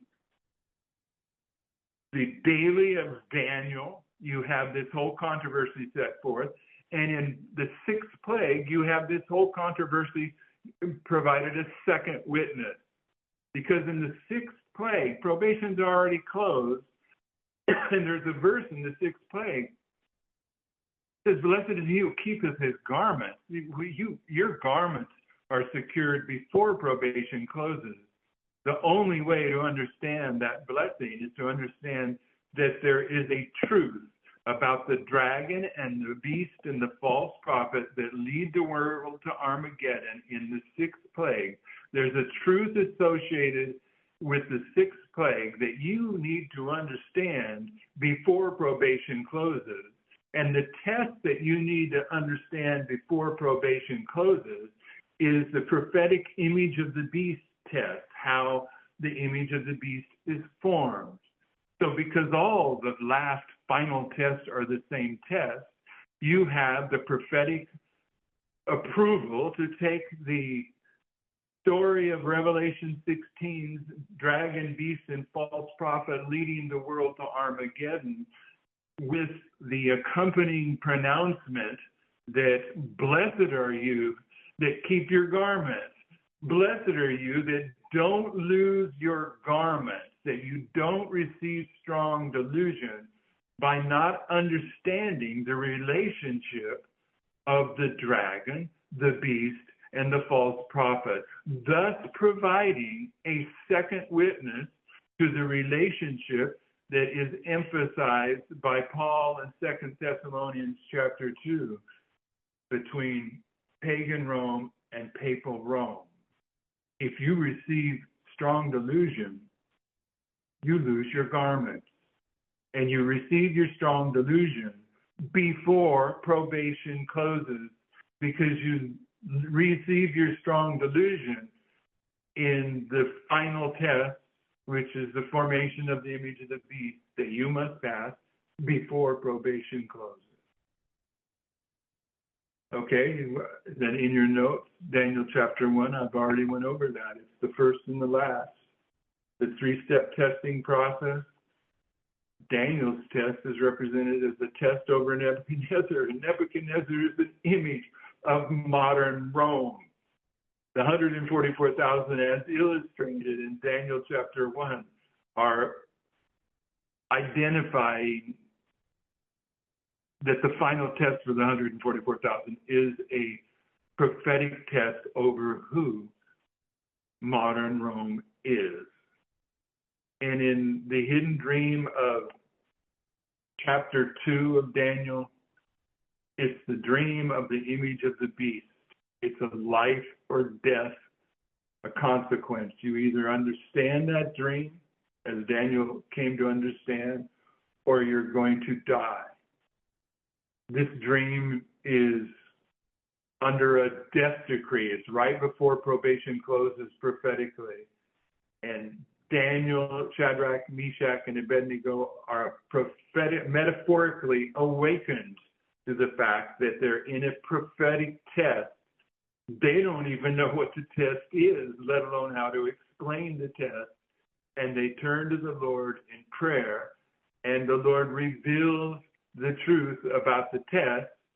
And the test that is revealed is the image of Daniel chapter 2, which is the image of the kingdoms of Bible prophecy. And in Daniel chapter 7, the kingdoms of Bible prophecy are represented as beasts, as they are in Daniel 8. And therefore, these kingdoms of Bible prophecy in Nebuchadnezzar's image in chapter 2 it's also the image of the beast. It's representing this final test that the virgins wake up to, and they realize, because Sister White says so, this is what determines their eternal destiny. They wake up to a life or death test and need to understand what the image of the beast test is, and they need to understand it before they're sealed. And the image of the beast test is the combination of church and state, and as here identified, and in the very act of enforcing religious duty by secular power. This is the Sunday law, the enforcement of Sunday keeping on the part of Protestant churches, and is an enforcement of the worship of the papacy of the beast. But in the very act of enforcing a religious duty by a secular power, the churches with themselves form an image to the beast. Hence, the enforcement of Sunday keeping in the United States would be an enforcement of the worship of the beast and his image. They have fully formed that image at the Sunday law. That's when they speak. And then the nations of the world are going to be brought into the same testing process as the world is confronted with the image of the beast test.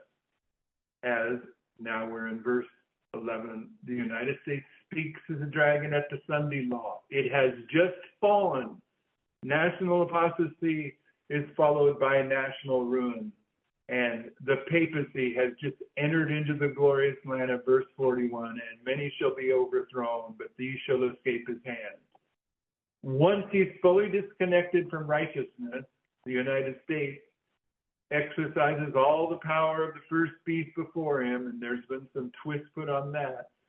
The power of the first beast before him, the first beast before the United States in Revelation 13 was the Catholic Church, and the power of the Catholic Church was accomplished by the military and economic power of the kings that the Catholic Church ruled over.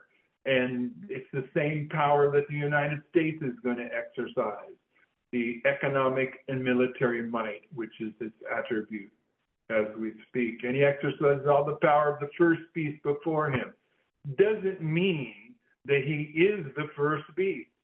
It means that he is the one that is fulfilling the role of that pagan Rome fulfilled when it dedicated its military and economic might to the papacy, beginning with Clovis in 496. And the United States causes the earth, the whole earth, and them that dwell therein to worship the first beast, whose deadly wound was healed. Okay, so his deadly wound was healed back here when the United States spake as a dragon. Okay, because it's here in this speaking as a dragon that the Sunday law, where the threefold union is identified more than once by Sister White. And he, once his deadly wound is healed, do with great wonder, so that he maketh fire come down out of heaven on earth inside of man, and he deceiveth them that dwell on the earth by the means of those miracles which he had power to do in the sight of the beast, saying to them that dwell on the earth, this is the whole world, that they should make an image to the beast, which had the wound by a sword and did live.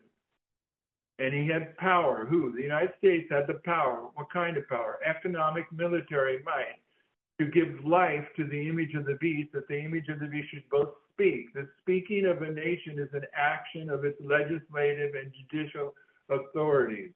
In order for the world to have an image of the beast, a combination of church and state where it speaks, it has to have a legislative and judicial branch. And the legislative branch is in New York City at the United Nations, and the judicial branch is in Holland, and I'm not sure. The Hague, there you go, in The Hague. And they're going to speak, which means they're going to pass laws and cause that as many as would not worship the image of the beast should be killed. And he, the United States, call us all those small, great, rich, and poor, free and bond to receive a mark in their right hand or in their forehead, and that no man might buy or sell save he that had the mark, or the name of the beast, or the number of his name. Here is wisdom. You all see that? Here is wisdom. Here is wisdom. Let him that hath understanding count the number of the beast, for it is the number of a man. The beast is a man, and his number is 666. And this man is the beast. It's the king of the north. It's mystery iniquity. It's the Antichrist, been typified by Antiochus. It's the man of sin, okay? It's the number of a man. It's the number of the man of sin, and his number is 666. And you need to have wisdom, and to understand this, and if you have wisdom, who are you? You're the wise virgin. The wise virgins understand something that the foolish virgins don't understand. This passage is part of the oil that the wise virgins have in the final testing process, and it has to do with counting the number of the beast. And the first thing to understand from the context is that this beast is the papal beast at the end of the world, whose deadly wound is healed. There's no way to get out of this in the context of Revelation 13. And it has a number, and that number is also a number of a man, and it's 666. And in Revelation 17, it says, and here is the mind which hath wisdom. That's verse 9, okay? Verses 9 through 11 in Revelation 17 is identifying the mind that has wisdom. And we already know from Revelation 13 that the mind that has wisdom understands that modern Rome at the end of the world is the man of sins, the papal power, and is number 666. But what Revelation 17 is going to tell us is that this beast that was and is not, the beast that was from 538 to 1798 was, and then it received a deadly wound in 1798 and is not, but is going to have its deadly wound that's healed, and when its deadly wound is healed, it's going to be the eighth is of the seven of the seven mountains on which the woman sitteth. This enigma of Revelation 17 is identifying the eighth that is of the seven as the beast, and the mind that has wisdom, the wise virgins understand this, and they understand that the wisdom of Revelation 17 goes with the wisdom of Revelation 13, and that this beast is also the man of sin, and that been typified by Rome. So what I'm saying is that, going back up to the top, this test that we're in right now, it's a prophetic test,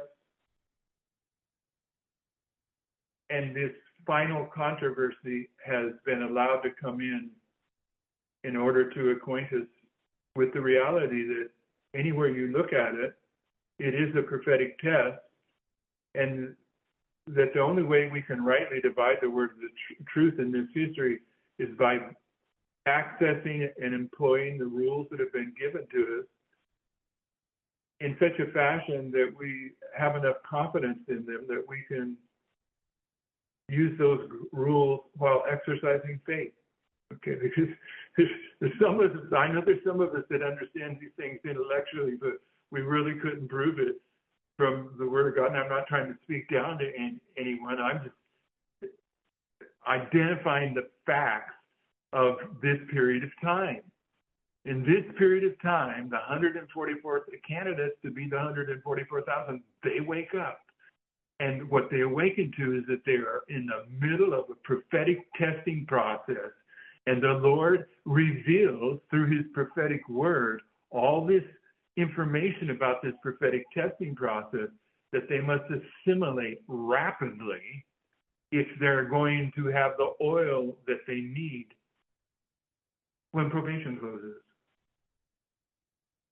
And this controversy over the United States being the robbers of the people, it was to get us at minimum to see that there's two periods of testing that are the image of the beast. And we need to understand the distinctions between those two before we can even come close to fully understanding what the formation of the image of the beast is. And if we don't understand what the prophetic formation of the image of the beast is, it is certain that we will not form the image of Christ. Because this history, these two formations are parallel events, and the Bible is clear that he sanctifies us through his word, and his word is truth, and he is the word. And he's the little book that was opened that John was supposed to take and eat. It's only through eating the diet that he's providing to us at this time that we can understand the formation of the political image of the beast in the United States and the world. And it's that understanding that is brought about through his prophetic word, from finding these truths and confirming them in his prophetic word, that when we make that prophetic word our own, the power of that word transforms us into his image. And the final movements are rapid ones. Shall we pray? Heavenly Father, I hope that my brothers and sisters who are listening to these things would follow the logic. I hope it was clear that we're in a period of time where you're calling on your people to be Bereans, that rightly divide the word of truth, that shun vain babblings and genealogies, and that allow the Holy Spirit to be conveyed to us through the reception of the prophetic word, which is the reception of not only your spirit, but of yourself. And we thank you for these things. Thank you for the Sabbath, and we thank you for watching over this Zoom broadcast. In Jesus' name, amen. Thank you, Jeff. Amen. You're Thank you. And it's amazing that every one of those histories lead to the same thing. Yeah, so it's my mind. Yeah, it's all the same. Mm. Yeah, and I'm convinced that you get drawn into this controversy, and then you begin to see an emphasis upon these lines. And I'm convinced that the emphasis upon these lines is just taken you to a level now to where the other lines that get laid on top of that, where they're going to make sense, have better logic, and things will start clicking. But you have to get to a certain point in the line upon line before you can start bringing these other lines over. I mean, if I was a teacher and I was going to ask a test question here, a question I would ask is, do you recognize that the vagueness that is accompanied with most of those people in Adventism who identify the passages in the Spirit of Prophecy where Sister White speaks of the Sunday law in the United States, and in the same context talks about the abomination of desolation warning that Jesus gave that allowed the Christians to escape from Jerusalem. And in those passages, Adventists will invariably say that the Sunday law is the warning that's represented in that history. And if you know the reality of that application, what you find is that the warning comes before the judgment. Noah's 120 years of warning, then the flood comes. The Lord, from beginning to end, his character is the same. He always gives a warning before he brings judgment. And so the warning to get out of Jerusalem was in the first siege in 66 AD. And when Titus came and did the second siege, forget about it. Nobody's getting out of Jerusalem. So to think that the Sunday law in the United States is the warning for Seventh-day Adventists to get out of the city is to not understand that the warning for Seventh-day Adventists to get out of the city was typified in the history of 1888, and it can be shown as such, and 1888 typifies September 11, 2001. So when you understand that the abomination of desolation that Jesus spoke about as a warning was fulfilled in 1888 with the Blair Bill, and from that point on, Sister White says we should be living in the country, but up to 1888, she would say, in the near future, we're going to need to go to the country. And the Blair Bill in 1888 was the abomination of desolation standing where it ought not. It was in the halls of Congress, but Rome mysteriously withdrew, okay? And that was in 1888, the Blair Bill. But 1888 and the Blair Bill, on several witnesses, you can show lines with September 11, 2001. So the Patriot Act of September of 2001 was typified by the Blair Bill, and it becomes the last warning for Seventh-day Adventists. It's the abomination of desolation warning that Jesus spoke of for Seventh-day Adventists to get out of the city. Because when the Sunday law comes, it's too late to get out of the city. But the Sunday law which ends it here in the United States, is the abomination of desolation warning for God's other children outside of the United States who are still in Babylon. Okay, so the Sunday law in the United States is the end of the line for Adventism. They were to accept the warning of 9/11 and flee the cities. But the Sunday law in the United States is also the beginning of the testing process of the other flock, and it's the abomination of desolation warning for them to flee out of Babylon. And they have a period of time until that final country accepts the final Sunday law.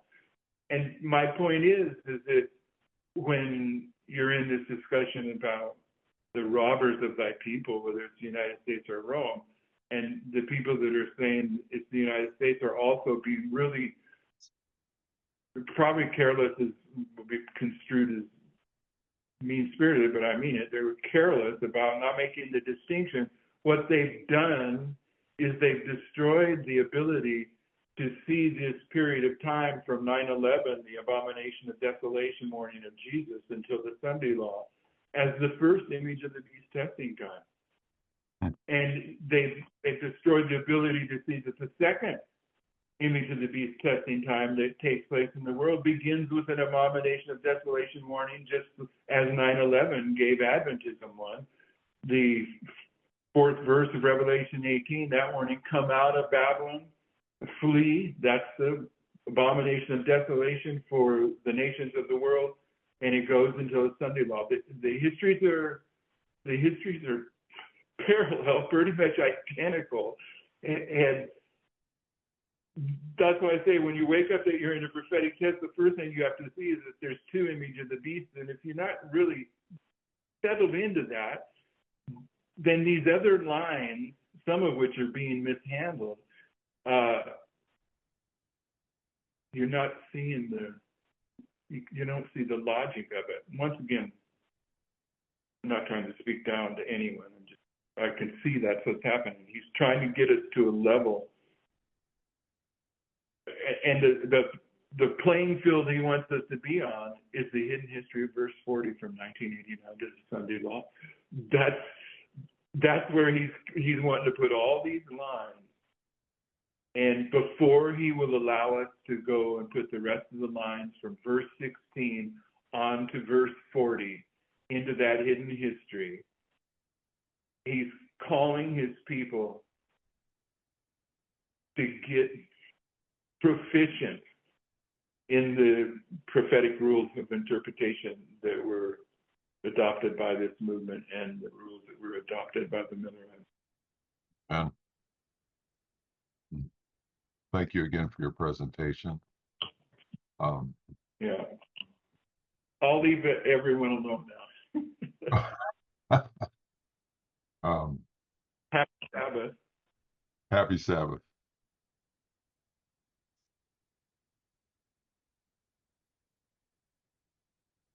Were you going to answer any questions if somebody had one?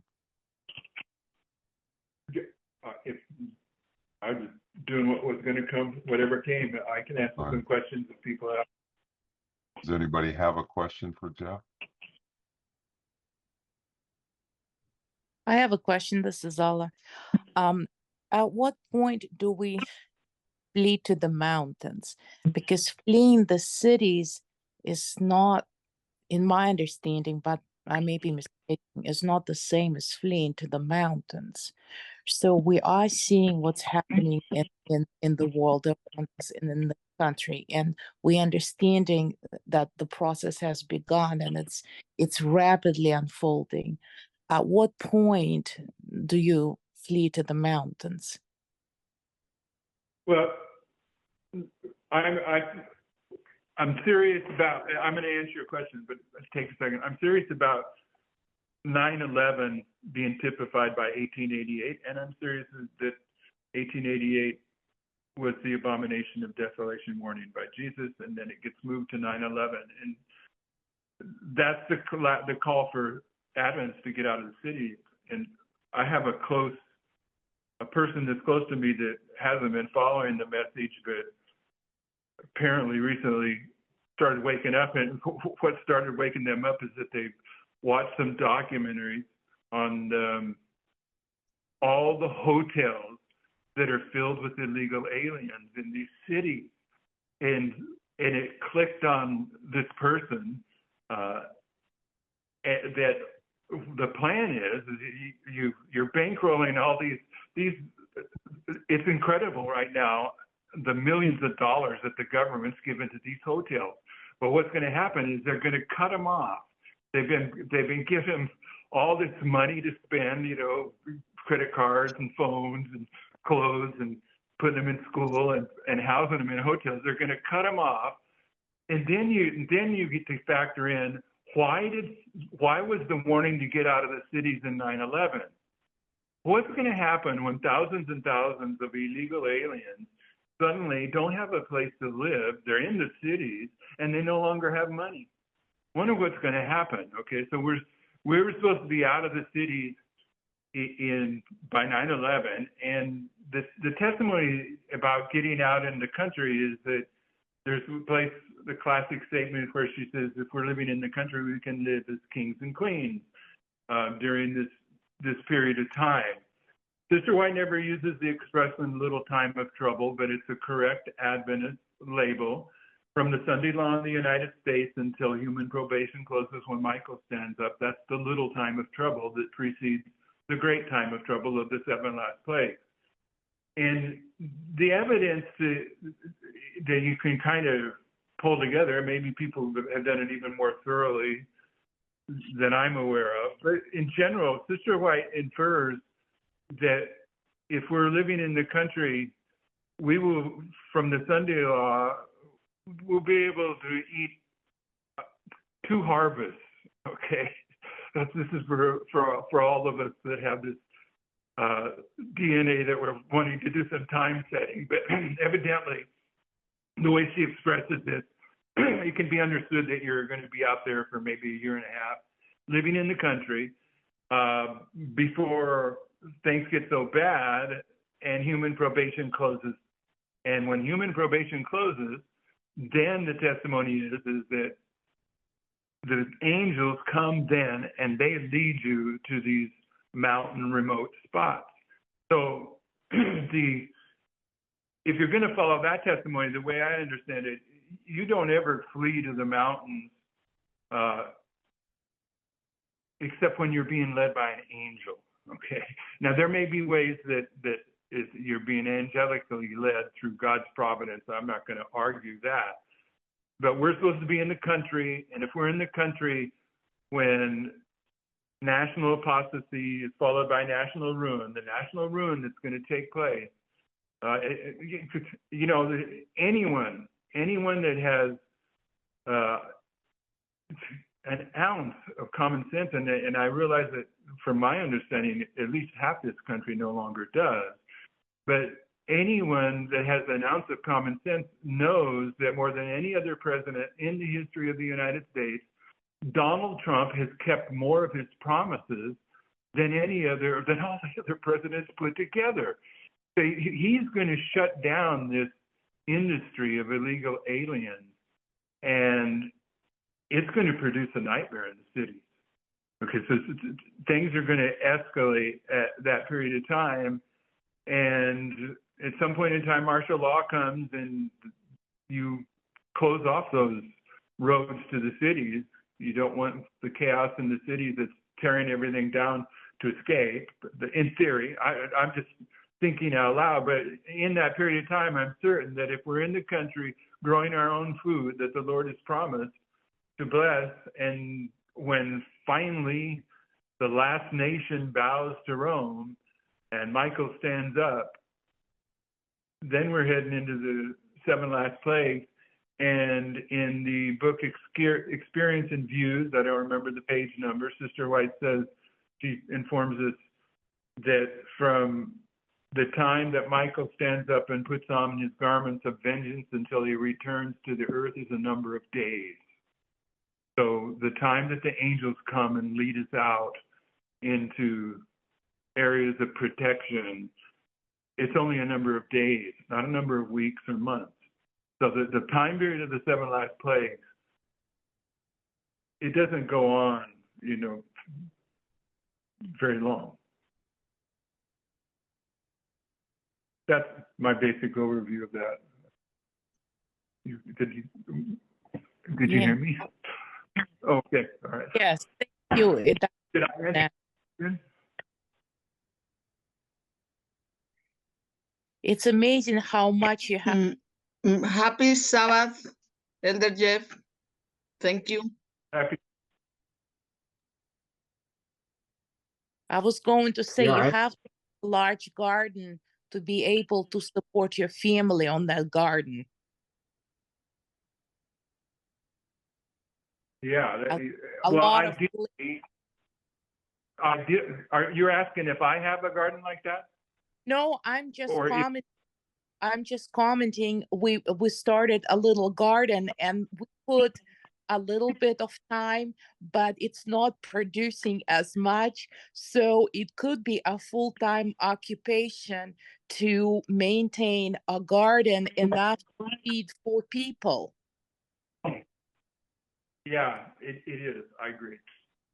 Yeah, and there's, yeah, it's a lot of work. But you gotta, hopefully you're producing more food than just your family can eat. Because in theory, there's going to be people that are needing a place to be and needing to be fed. I don't have it, but there's no evidence that I've seen that in that time period, when you're living in the country, that you're doing isolationism. Because your probation may very well be close to the Seventh-day Adventists, but there might be some of these Protestants that are living around you that still will listen to the voice of the Lord. Amen. So you're interacting with them.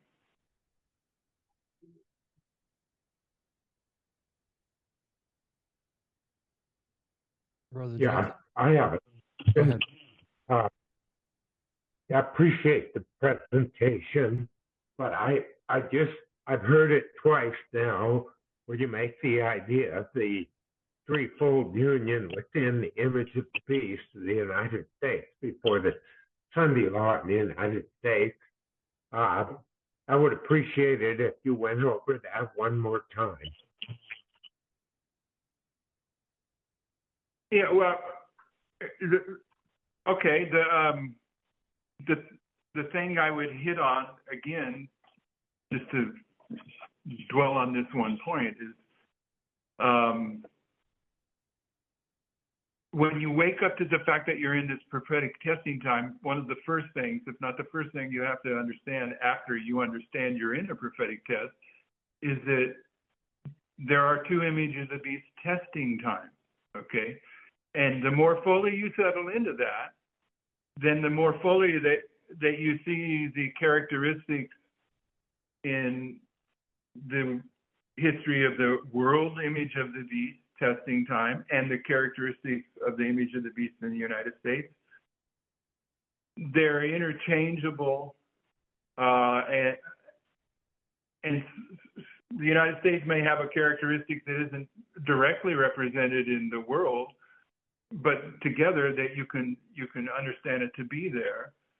And so when you get to that point, then you realize that, okay, the false prophet that is the threefold union after the Sunday law, the dragon, the beast, the false prophet, lead the world to Armageddon. Right. The role of the false prophet, and this is part of the argument of formation. What element does the false prophet contribute to the threefold union?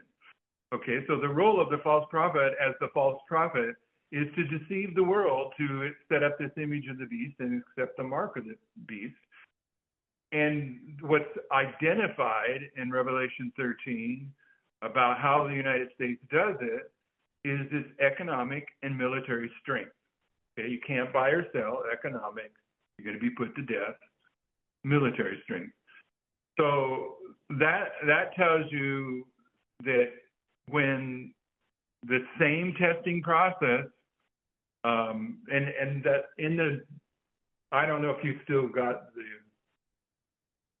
the ability to see your screen, But foreign nations will follow the example of the United States, though she leads out, yet the same crisis will come upon our people in all parts of the world.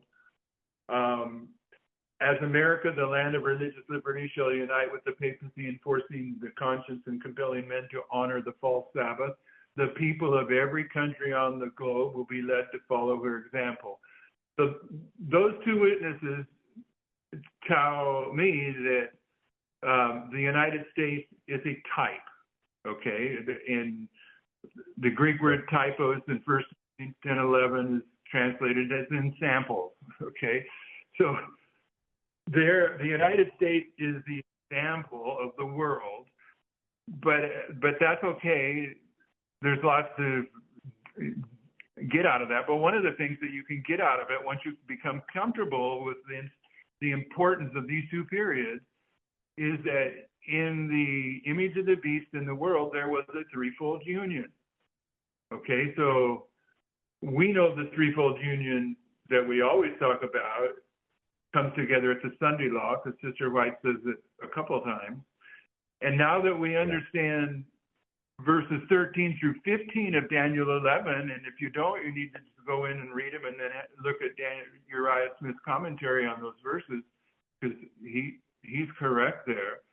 In those verses, you can see that the threefold union come together in advance of the Sunday law, and so it's even providing another witness to the threefold union taking place at the Sunday law, and it's identifying what was the motivation that leads them to come together so quickly at the Sunday law. So once you know that threefold union from the Sunday law until the plagues is what leads the world to Armageddon, then you understand that the power of those three powers that accomplishes the deception is the United States as the false prophet. Then you have to go back in to the image of the beast testing time in the United States, and you have to say, okay, they have an image of the beast testing time that led to the close of their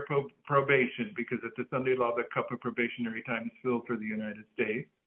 Just as Michael stands up as close of probation for the other one. And therefore, it was three powers that led the world to Armageddon.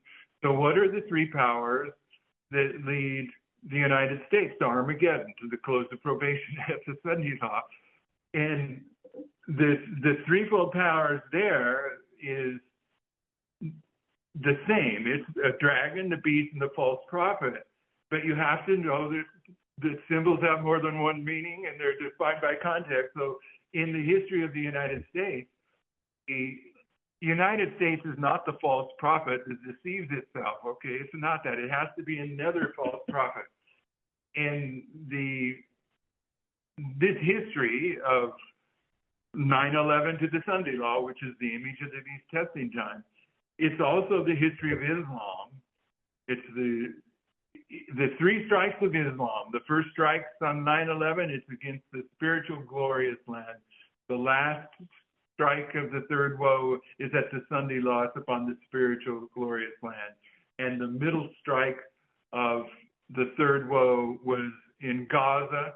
I forgot the date now. I had the date for a while. October 7th, 2023. And 20. it was the middle of three.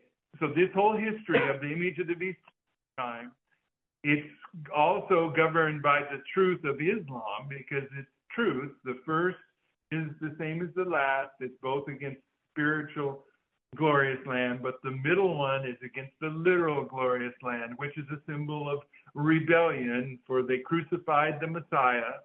No greater symbol of corporate rebellion than that.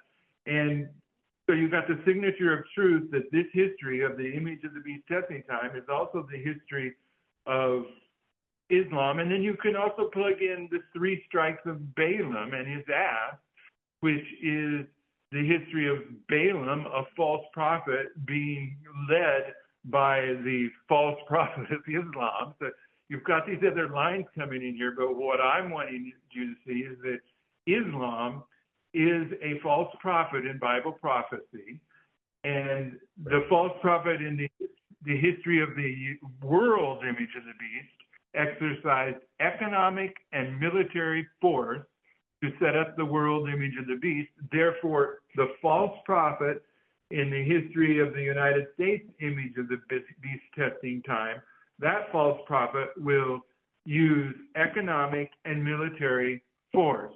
Now, it's not the same as what the United States does. I'm not saying that, but it is the same. It's economic and military. The collapse, the economic collapse that followed 9/11, the unstableness of the economy that is often attributed to Islam, and then their military attacks, even if they're small, they're what are angering the nations. Okay, and at the same time, it's happened such there's never been fallout that I'm aware of in human history. Maybe there is, but never been a fallout over the issue of Islam and the Jews as has happened to the Democratic Party. I mean, so the only way the way that I relate to that is that Islam is the false prophet, and it's using its powers, although his powers are not being made consciously by some imam. Its prophetic powers are being exercised by Satan to the extent that God allows them to be exercised, and they're collapsing the Democratic Party to ensure that the Republican Party, this president that is the eighth and does the seven, is the one that comes into office because he's the one that is going to implement the final movements of the image of the beast and enforce the Sunday law.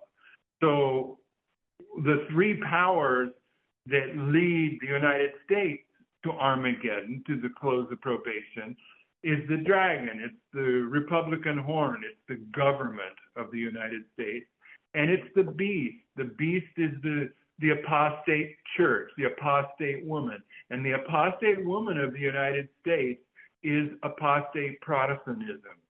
And the false prophet in this history is not the United States, it's Islam fulfilling its role of leading the United States to the close of its probationary time, as it's doing.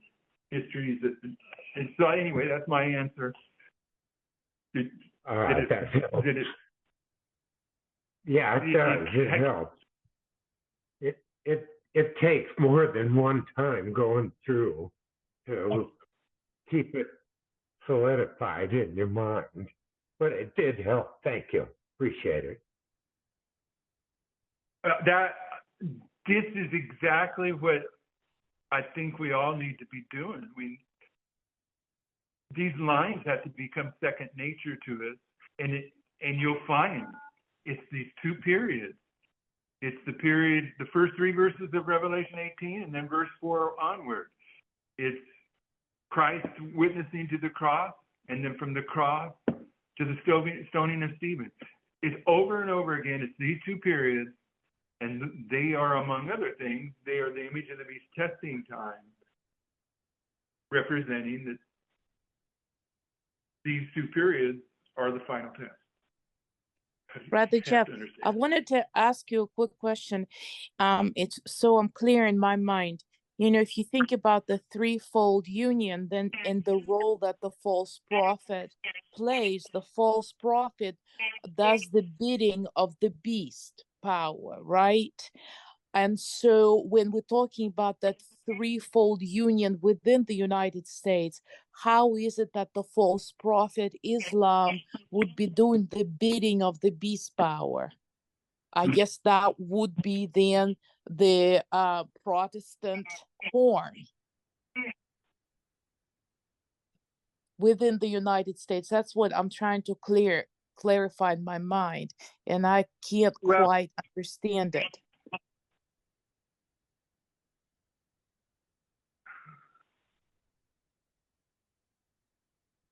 Well, I want to make sure that when I answer this, that I'm not copying out. There's a point in the passage where she says that the Lord will allow heresies come in to arouse us to search deeper. And she says, goes on towards the end of that paragraph, says we should not use arguments that aren't sound. So I want to make sure that I'm saying this and not giving you a weak argument, because I haven't thought about all these ideas that you're bringing up. So what you're saying is that in the world, the United States, the false prophet has been typified by Jezebel and Herodias, who those two lines teach us that the papacy at the end of the world is the mother of harlots, and the United States is one of the daughters of the harlot. Okay, so she's controlling and directing Herodias. She's controlling and directing the prophets of Baal and the priests of the grove. Therefore, how is it that apostate Protestantism, who I would align with the beast within the United States, and how is it that they are directing the activity of Islam in fulfilling its role of leading the world to the Sunday law? That's what you're asking, right? Yes. Mm-hmm. Okay, so I don't think it has to be, and this is the part I worry about, but it seems like I'm trying to dodge the question.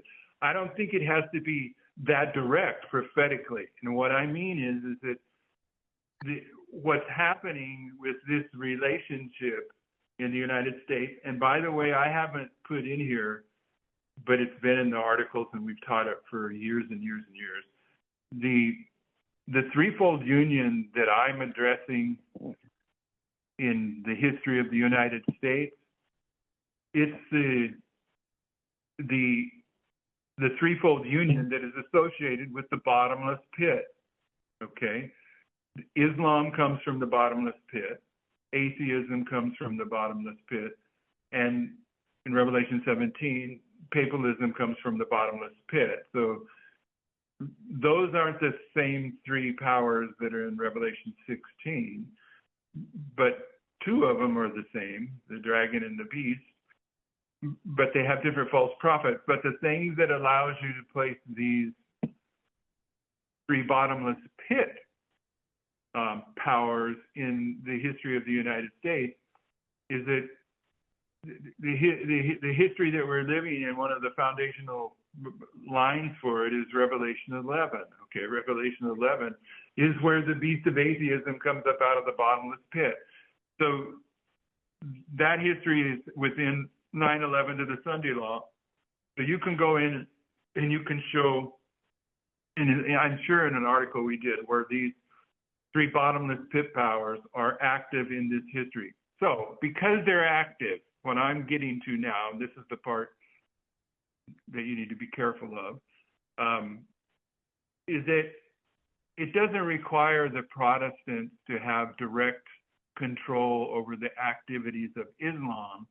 If Islam is fulfilling the same providential work through the same two providential attributes, economic and military might, the economic and military might of the United States as the false prophet in the history of the world image of the beast is different than the economic and military might of Islam in the history of the United States.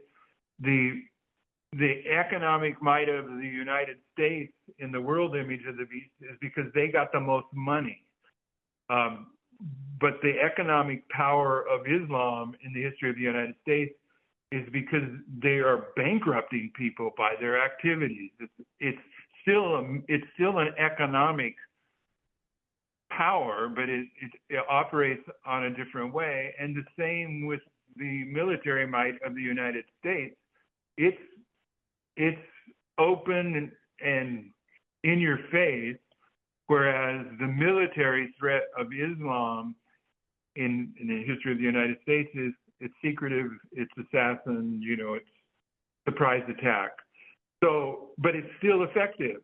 in its own way. And the fallout that has come from portions of the Democratic Party choosing to turn against the Jews and support the Muslims, and the other Democrats standing on the fence, and then the other Democrats choosing Muslims over the Jews, or whatever I said, vice versa. It's collapsed. I mean, I don't know if you have the faith to realize it, but there's no way that Donald Trump doesn't win this election. Okay, and once you settle on that from God's prophetic word, if you're settled that God's prophetic word truly is teaching that Donald Trump is going to be the 8th president of the 7 since Ronald Reagan, and that this is all a valid understanding from God's word, then you have the prophetic, you reach the prophetic position where you can start asking yourself, okay, what was it that caused this to happen? And part of what caused it to happen was Islam. Because it's eliminated any kind of resistance to the rise of the Republican Party that's about to take place. And that's what these articles have been saying at a different level, is that the dragon is given to the beast, that the Democratic Party at that level is the dragon, the Republicans the beast. It collapses. But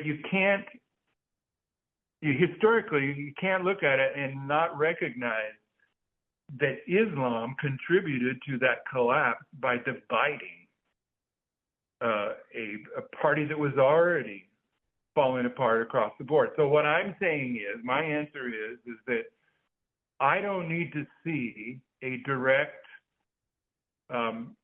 dialogue going on between the apostate Protestant churches in the United States and the Islamic organizations around the world.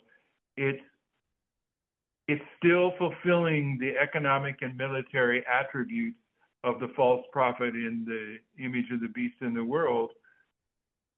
And it is what produces the environment that began with the Patriot Act. The Patriot Act is a symbol of switching from English law to Roman law, and it was thrust upon this country based upon the premise of Islam. Islam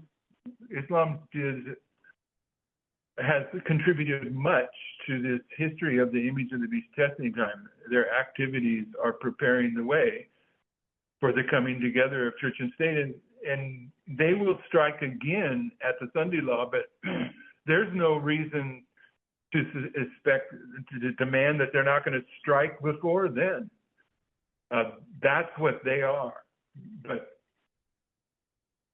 anyway, that's how I don't see. Go ahead. No, I was just going to say it's almost like God is using Islam without maybe even them realizing it, in the role of the false prophet to uplift the agenda of the beast. You know, when you think on a world scale, you know that the false prophet, the United States, purposefully uplifts the beast. But on a smaller scale within the United States, Islam may not be aware, but God is using them to fulfill the same role, to do the bidding of the beast by uplifting the false, agenda of the of the evangelical Protestant horn.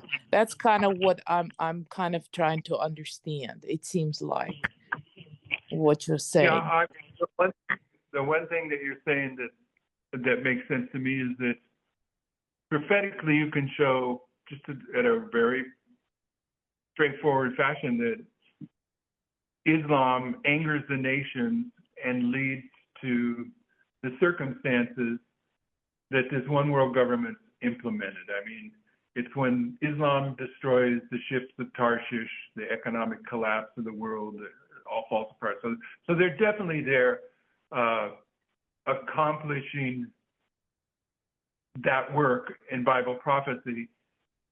And it just left me where I was going with that. So I'll have to leave it at that. I'm sorry. It probably clicks back on in a second. Oh, that's what it was. Okay, so you can show that Islam is prophetically leading the world to a Sunday law, leading the United States to a Sunday law. But so is apostate Protestantism. They're gonna push the Sunday law. So here's my point: in the work of apostate Protestantism, in pushing the Sunday law, Sister White has statements where she says, the leaders of this movement do not now know where it's tending, and they're going to awaken too late. Okay, so she's had, and that's not word for word, but it's close. She comments that those that are leading out for Sunday legislation, they don't know what they're doing. That's similar to some of the people in Advent history. She says they can't reason from cause to effect. So to project that prophetic reality of the apostate Protestantism on Islam, I think is valid. They don't know what they're doing. They don't understand where they're leading the world, but nevertheless they are. I got it. Thank you.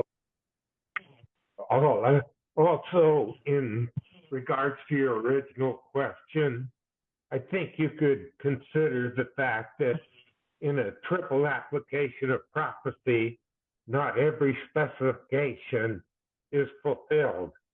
So in the third woe, which is what we're talking about essentially, you don't always have every specification being fulfilled. Just a thought. Brother Larry, well, sorry, go ahead. No, I'm good. Yeah, I was going to ask Jeff. I was thinking about what you just said, but we also know that Islam, every man's hand will be against him, and his hand will be against every man. And it's the fastest growing religion in the world. If you just look at what's going on in England, for instance, Yeah, they're directing crazy. they're directing so much of the legislation and how they're managing their country is about the influx of the religion that is causing such havoc. The ideology of that, and also that we essentially funded radical Islam. We put together the basis of what's happening in the world under radical Islam when we were trying to manage Afghanistan in 1989, or right at 1989. So those would go along with the idea of Islam being the false prophet that's engaged with the United States. But my question was in Daniel 11, verses 2 and 3, you had made mention of Greece being the first king of the north, being the Seleucid king, who equals or is equivalent to Antiochus. And so when we look at Daniel 11:2, the Greece that shows up there, last night we were looking at your I keep wanting to call them lectures, your articles. Thank you, Michelle. The article 191, and I was trying to understand, and maybe you can help explain how Trump is Ahasuerus, and he's the one who brings the death decree. Does the death decree happen under the national Sunday law, or is that only under a worldwide Sunday law? And who is Greece equivalent to in those texts? How do we understand Trump as the eighth, but we're placing him as Xerxes, which is effectively the sixth president, as the one who brings the world Sunday law? Do you understand what I'm asking, or the question that's in there? Yeah, I don't remember what I wrote in 191, but maybe I wasn't clear then. Maybe I was always clear, or maybe I had a development of understanding as I wrote the articles and I didn't even catch myself making it. But now, as I understand it, I usually teach that verse 2 takes you up to Trump's first election. It stops there. Okay. That was my understanding. It takes it to 2020. Okay. Biden's election. It doesn't go any further. And so I will say then that it creates a hidden history from there until the mighty king, that is Alexander the Great, stands up in verse 3. And I will say that the Alexander the Great is the United Nations, and they stand up as the seventh kingdom for a short space at the end of time, and they do so at the Sunday law in the United States. So I claim that verse 2 takes you to Biden's election in 2020, and it continues until Alexander the Great, which is the Sunday law. Okay. But I don't know what I put in Article 191. Yeah, no, I that's how I was basically understanding it. And so that's good to get some clarification on that. Do you know if there's any support that there's a death decree in the national Sunday law, or is that just under the world Sunday law?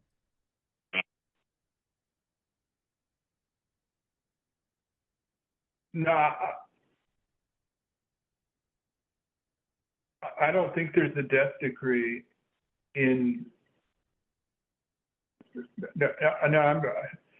I don't know of any logical argument that I could think of that would identify a death decree at the Sunday law in the United States, but there is a death decree there because based upon these two periods, from 9/11 to the Sunday law is the image of the beast testing time in the United States, and from that very same Sunday law until human probation closes is the testing time of the image of the beast in the world. So I don't see any evidence of the Sunday law in the United States having any kind of element of the threat of death. You know, if you do it now, or we're going to push you to death.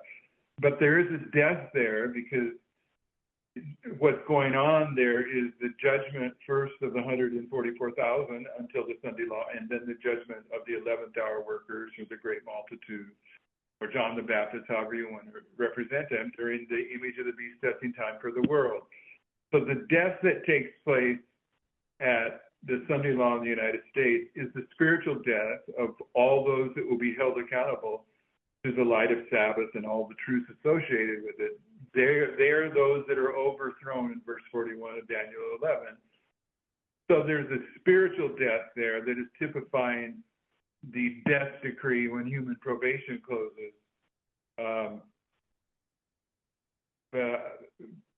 That would be how I understood it, and I'm pretty sure. So receiving the mark of the beast, basically. At 9/11, you got the baptism of Christ, and the Sunday law is the cross, and the stoning of Stephen is when Michael stands up. You go back to the cross. You've got death and resurrection. You go back to 9/11. You got death and resurrection. I'm sure that's right. Okay. Anyway, I'm thinking Yeah. out loud. Yeah. Thank you. I'd like to add, but if I could, it seems to me that you do have hidden history in verse 2, and that history is a history relating to Ahasuerus, who did produce a death decree, and it was done because he was being influenced by Haman, who was influenced by his wife and his 10 sons. So you can't see you can't help but see the connection with the threefold union at the end of the world. And I see it as the hidden history.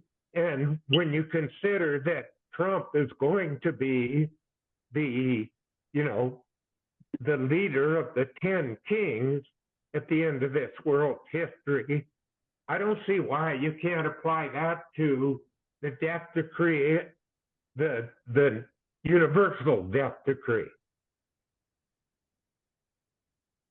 So then what you're saying is, go ahead. I'll tell you what I think I understood you to say, and I'll say it the way I understand it, because I think we agree.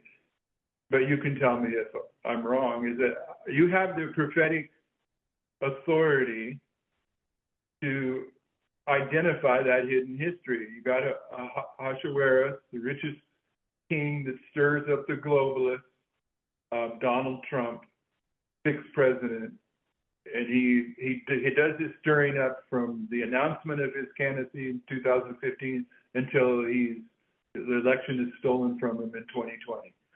So right, all those characteristics are at the beginning of a hidden history.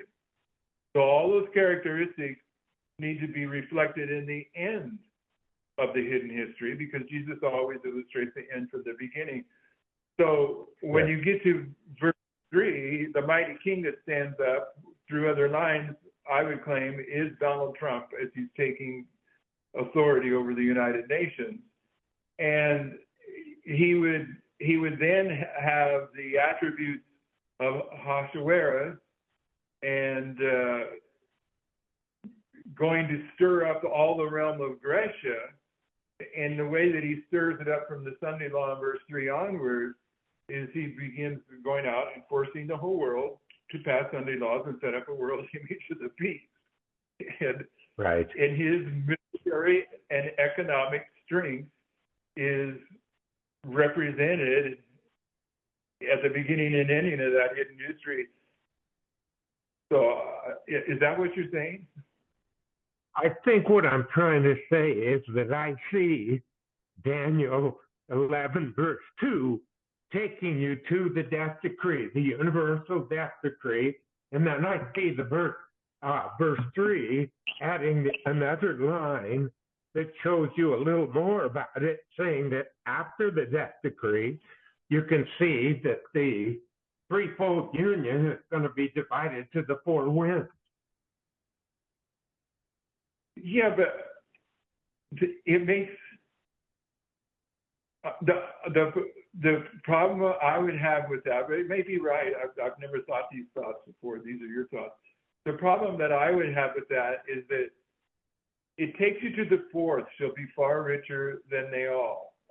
Okay, so it takes you to Trump, the richest president, and it takes you to where he stirs up all against the realm of Grecia. So he creates this argument between MAGA, Trumpism, and the globalists, both in the United States and the world. It takes you to there, and it leaves you, and you're suggesting that no, this president is identified. Now here's what he does at the end of the world. But by just projecting it to the end of the world, I think you're glossing over this history that's hidden, that teaches the enigma that the wise understand, that the eighth is of the seven. It's not supposed to be. It's supposed to only go to the fourth. But the fourth typifies the eighth, which is Alexander the Great in verse 3. So it carries all the way. That's the beginning of the image of the beast testing time in the world. So it carries all the way to the close of probation, because the end is always illustrated by the beginning. Yeah, I see that. My only thought was that there had to have been a reason that Gabriel stopped at Xerxes the Great, and the mere fact that you go to the book of Esther, it seems like that shows you what the hidden history is. That's all I was thinking. But I can see where you're coming from, dealing with the fourth kingdom being also the eighth kingdom, and the fourth eighth president. being of the seven, bringing that in. Yeah, I see that. So in Prophets and Kings 6:05, it says, the trying experience that came to God's people in the days of Esther were not peculiar to that age alone. The Revelator, looking down the ages to the close of time, has declared the dragon was wroth with women and went to make war with the remnant of her seed, which keeps the commandments of God and have the testimony of Jesus Christ. Some who today are living on the earth will see those words fulfilled. The same spirit that in the age past led men to persecute the true church will in the future lead to the pursuance of a similar course toward those who maintain their loyalty to God. Even now, preparations are being made for the last great conflict. The decree that will finally go forth against the remnant people of God will be very similar to that issued by Ahasuerus against the Jews. Today, the enemies of the true church see in the little company keeping the Sabbath commandment a Mordecai in the gates. The reverence of God's people for his law is a constant rebuke to those who have cast off the fear of the Lord and are trampling on his Sabbath. It goes on. I'll stop there. But so she makes a direct, and we've made the observation that there's a direct correlation between what we're experiencing, what I believe these verses are pointing to, this time of Trump and Biden and so on, as being comparable to Ahasuerus's decree that he made against the Jews. So if we're looking at Greece here, so we're stopping at Trump, but there's a hidden section, and then we're able to look at Ahasuerus and how that's fulfilled. When Trump becomes the eighth, it's of the seven.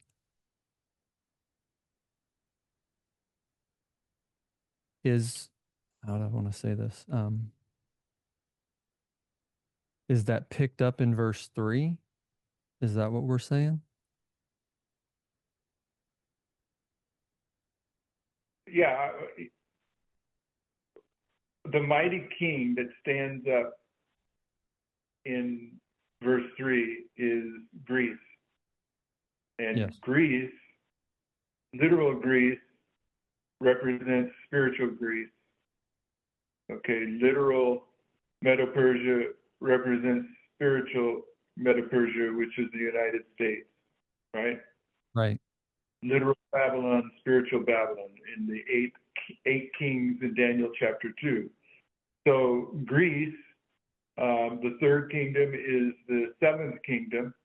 The mighty king that stood up in Greece was Alexander the Great, and he's identifying the mighty king that stands up in the spiritual third kingdom, which is the seventh kingdom, and the seventh kingdom is the 10 kings who Right. agree to give their kingdom unto the beast for a short space. The argument that I understand to be correct is that the mighty king that stands up there is the first to commit fornication with the whore of Rome in this particular history. And that was accomplished first by the United States. And there's a mighty king that has been typified by Ahab, the king of the 10 northern tribes. So that mighty king is Trump. The United States has just passed the Sunday law. It ceases to be the sixth kingdom of Bible prophecy. The threefold union comes together where the United Nations rules for a short space in which, in the period of time, evidently, Donald Trump is somehow acknowledged as the premier, or the United States is acknowledged as the premier king of all the kings represented in the United Nations. And they agree to give their authority to the papacy and rule with great dominion and do according to his will. And when they stand up, his kingdom shall be broken and shall be divided toward the four winds of heaven. So at the very time that they're standing up the threefold union, they're being brought down the same way that the Tower of Babel was being brought down before it was finished. And being scattered to the four winds of heaven is identifying the attack of Islam that is going to ensue at the Sunday law. And from my reading of Genesis and the prophecy of Ishmael, I think it's maybe a tad naive to think that some of the actual Arab nations that are Islamic but pretend to never be sympathetic with the radical Islam, they're going to be involved, because it says that his spirit will dwell on all the brethren, not some of the brethren, all the brethren. Yeah, I agree with that. Amen. So first in the United States, then the world. Part of that would have to be that we're dealing with radical Islam. That's part of the reason we're going to bring a national Sunday law. But in so doing, we collapse. We're the head of the 10 nations. I would say Also, that we. way. What's that? I'm not saying that Islam is what produces, I don't have a problem saying Islam leads to the Sunday law, but the way you said it, it made it sound like they're going to attack us and force us into the Sunday law. I don't know that, I'm not sure of that. I'm saying that the political and economic and religious dynamics that need to be in place for the United States to reach a point to where church and state come together, it's already underway. It's rolling full speed ahead, and Islam has contributed to that, even if they don't have another surprise attack in the United States. It sounded like you were identifying one that preceded the Sunday law, and I think, based on Revelation 11, that it's at or immediately after the Sunday law that they hit in earnest. Yeah, all I'm saying is, all I'm trying to infer with Islam, is that they're part of the impetus as being one of the threefold union. So if we're saying that part of the threefold union in the United States is Islam is the false prophet, then they have some role that they're playing, whether it's, the development of the Patriot Act or whatever it is that eradicates our rights and does away with the Constitution, so they can enact this Sunday law, whatever that is. They're part of it. They're part of the rollout of the national Sunday law. And so when they do that, it's partially in response to that. But when that brings down the nation, and of course there's the economics, I think the economics will have a role.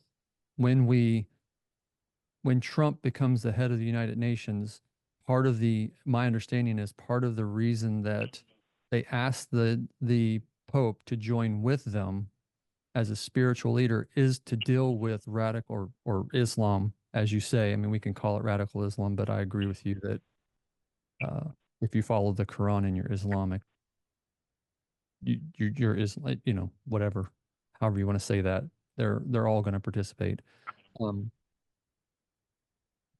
That is part of the thing that brings the Pope into the picture to become the eighth of the seven. Would that be? Am I saying that? And then the east wind wipes out the financial structure. That's Islam, causing the kings of the earth to lament and cry out, who is like this great city Babylon, and the ships of Tarshish are going down, and that national apostasy is followed by national ruin. It begins in earnest there. The judgments are going to be all over the place, including the Islamic attack. Okay. It's kind of hard to believe, but who would have thought that what goes on in the news today, 5 years ago, who would have thought that these kind of things would be going on in the world? It's definitely out of hand. So what's ahead is going to be scary. Yeah. Before you get off, Brother Henry had his hand up. Henry, are you still there?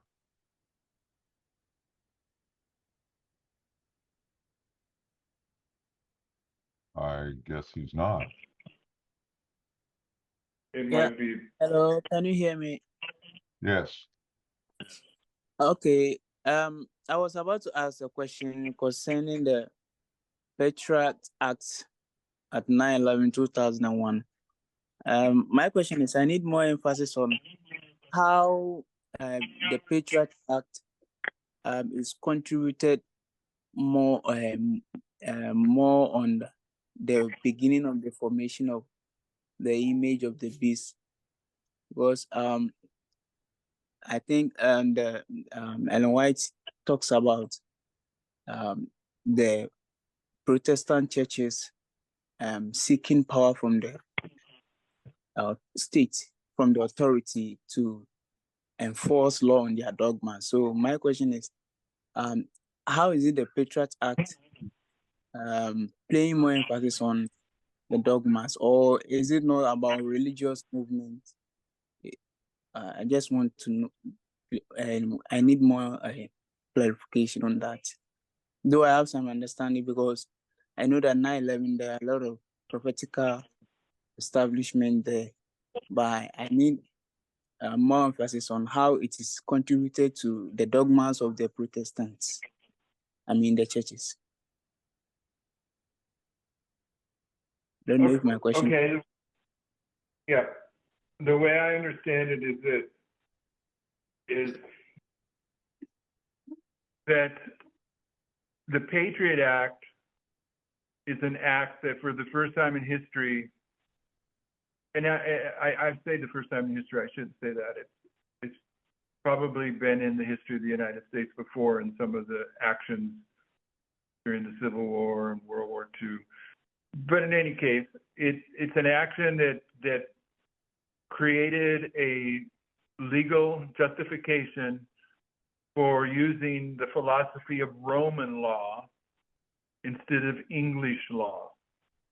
And the difference, the basic difference between these two systems of law, English law and Roman law, is that in Roman law, you're guilty until proven innocent, and in English law, you're innocent until proven guilty. And the Patriot Act provided for removal of the protections of the Constitution, where they can just go and arrest you and put you away without letting you have proper legal representation. They can do whatever you want. Habeas corpus is removed. And it was a publication at that point in time. And that point in time was when the great buildings of New York City came down. And according to Sister White, that's when the angel of Revelation 18 comes down. So though that particular waymark is illustrated in various places, and one of them is in 1888. And in 1888, at the Minneapolis conference, in that year, a senator named Blair, I forget his first name, introduced for the first time in American history a law to make Sunday a national day of rest. It didn't pass, of course, and he tried a few other after that. But in 1888, the Blair Bill was passed. And what that does, among other things, is it identifies that the waymark that 1888 represents, which is easy to ascertain because Ellen White said that at the General Conference session in 1888, the angel of Revelation 18 that lightens the whole earth with his glory came down. So he came down in 1888, and what he found was rebellion. But he came down again at 9/11. Okay, the same angel of Revelation 18.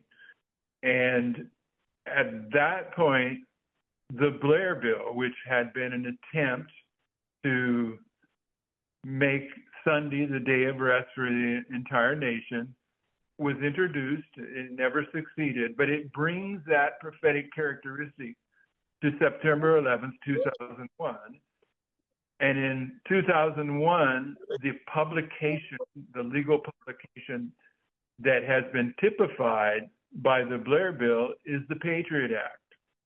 Okay, so in the history of the United States, there are three primary publications, pronouncements, whatever, three places where the United States spake. The speaking of a nation is the action of its legislative and judicial authorities. And the third of those was in 1798. And in 1798, the United States began its time to be the sixth kingdom of Bible prophecy. And that time ends at the Sunday Law. So if you go back to the beginning of the period that the United States is a kingdom of Bible prophecy, from 1798 into the Sunday Law, in 1798, there was a series of laws enacted called the Alien and Sedition Act. And before that, in 1789, the Constitution of the United States was spoken, just as the Alien and Sedition Acts were spoken in 1798. And in 1776, the United States spoke the Declaration of Independence. This bears the signature of truth, because the signature of truth is three waymarks that are represented by the first, 13th, and last letter of the Hebrew alphabet. And when those three letters are put together, they form the Hebrew word truth. And invariably, the first letter of the Hebrew alphabet and the last letter of the Hebrew alphabet are telling the same thing, because they represent Alpha and Omega, beginning and ending. And the first publication in 1776 was declaring the independence of the United States. And the last publication before the United States became a kingdom of Bible prophecy was the Alien and Sedition Acts, which were a satanic set of rules that removed the independence of the United States, should they be fully implemented and kept, because it just formed a dictatorship. So in that history, from 1776 to 1798, in the middle, you have a publication, the Constitution of the United States, and it was ratified by 13 colonies, and it took place 13 years after 1776, and it represents the 13th letter of the Hebrew alphabet. The Hebrew alphabet is 22 letters long, and from 1776 to 1798, you have 22 years, and the middle publication is 13 on two witnesses, those that colonies that ratified it, and the 13th letter of the Hebrew alphabet, and 13 years after 1776. So in the history that precedes the beginning of the United States, you have three publications that are going to illustrate the ending of the United States. The ending of the United States begins at 9/11 with the Patriot Act, a publication that was typified by the Blair Bills of 1888, a bill that was typified by the Declaration of Independence in 1776, of which the Patriot Act and the Blair Bill are direct contradictions of. When you get to the Sunday Law, which would be the third waymark in this history of three steps, you will have the actual Sunday Law, and it will have been typified by the Alien and Sedition Acts of 1798. Thus, the beginning of the United States, 1798, is representing the end of the United States.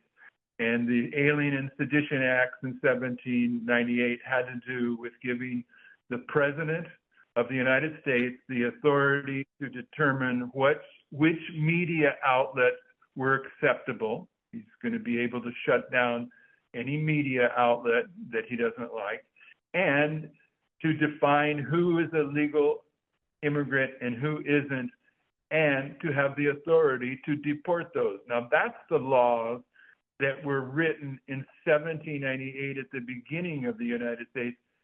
And in the history of 1776 to 1798, these three speakings, the 3 times the United States spoke, are representing 3 times the United States speaks, leading to the end of the United States, which is the Sunday Law, typified by the Alien and Sedition Acts. And the ending of the United States begins at 9/11 with the Declaration of Independence that is denied by the Blair Bill in 1888, that is undermined by the Patriot Act, changing the philosophy of law from English law of the Constitution to Roman law of Catholicism. And in the middle of that history, you have a waymark that has been typified by the Constitution of the United States.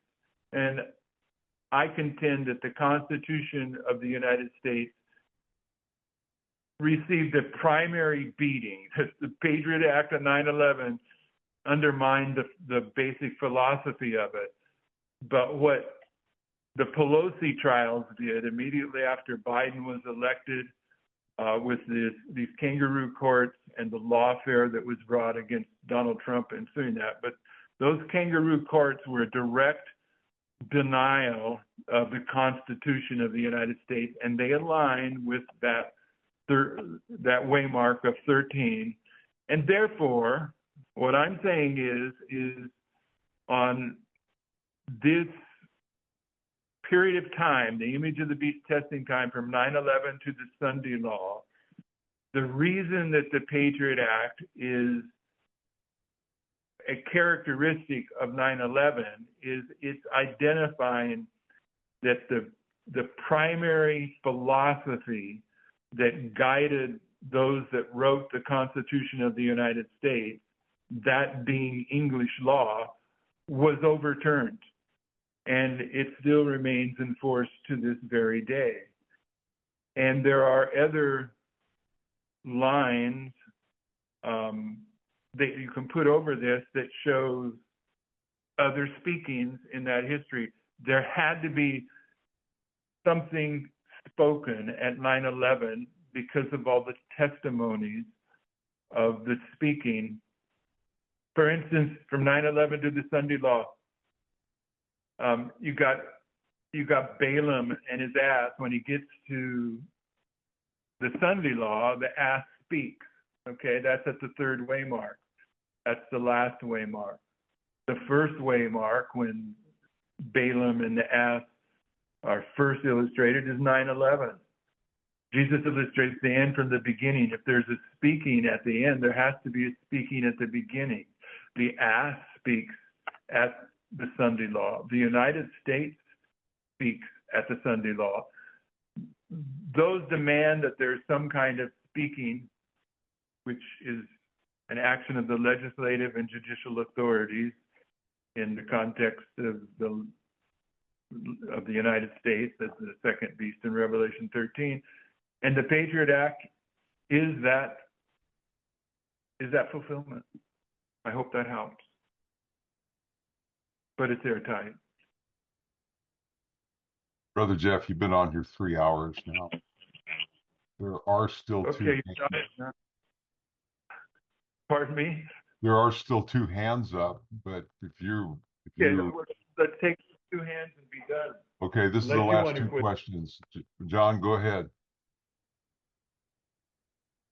Thank you, Brother Jeff, so much for the light that's being brought forth on this Sabbath day. Amen. I just want to highlight that one part that you mentioned, because I know that there are a lot of people who are being blessed by what you just said, particularly about the light with regard to the death decree. Thank you so much for that. And the part I'd like to ask you to just kind of confirm, maybe elaborate. When Trump goes to the UN and the I believe another sermon that you may have said, there's a disagreement or they need to seek counsel, so they bring papacy in. At that point, that's when we have the death decree. That's my question. Is that when the death decree comes about? Technically, when you trace the death decree, it actually comes after the close of probation. Amen. But when Sister White's commenting on it, she said, this is a paraphrase, but this is what she says. But in anticipation of the event that's still future of the death decree, people will begin to act upon the death decree's intent even before that date arrives. So, you know, when Sister White has a principle that when it comes to her writings, time and circumstances need to be considered, and the same thing with the scriptures. There's no difference in the scriptures. And it's hard to tell when and where blood is going to get shed over this issue, because as corrupted as the United States is now, and apostate Protestant is, it's still the strongest Protestant country in the world. You know, there may be some small countries in Africa that are Christian nations that are maybe stronger population-wise, I don't know. But my point is that when the United States fall, and then Sister White says every country on the globe is going to be led to follow her example. I spent a lot of time in South America in hardcore Catholic countries, and they're going to be much more zealous and much more quick to respond to Catholic law when they're given opportunity than we are here in the United States, I would think, just from human logic. So when blood really starts to flow, who knows? I know this, you don't want to be in the cities. You don't want to be in the cities. Amen. Well, thank you. John Monday, this is the last question. You there, John? Yes, I'm here. Can you hear me? Well, that was you. I got your hand up over here on another one. Oh, yeah. I like to use my phone too, so I'm counting as Okay. two people. You Sorry. confused me. My wife's listening, so really we are two people, but Okay. she's listening. So, All right. Liberty, and then this is the last question.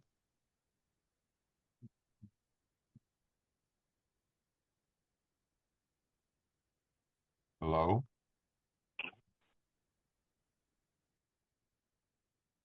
I guess she's not there. She might not have heard you say her name. I thought Johnny said something.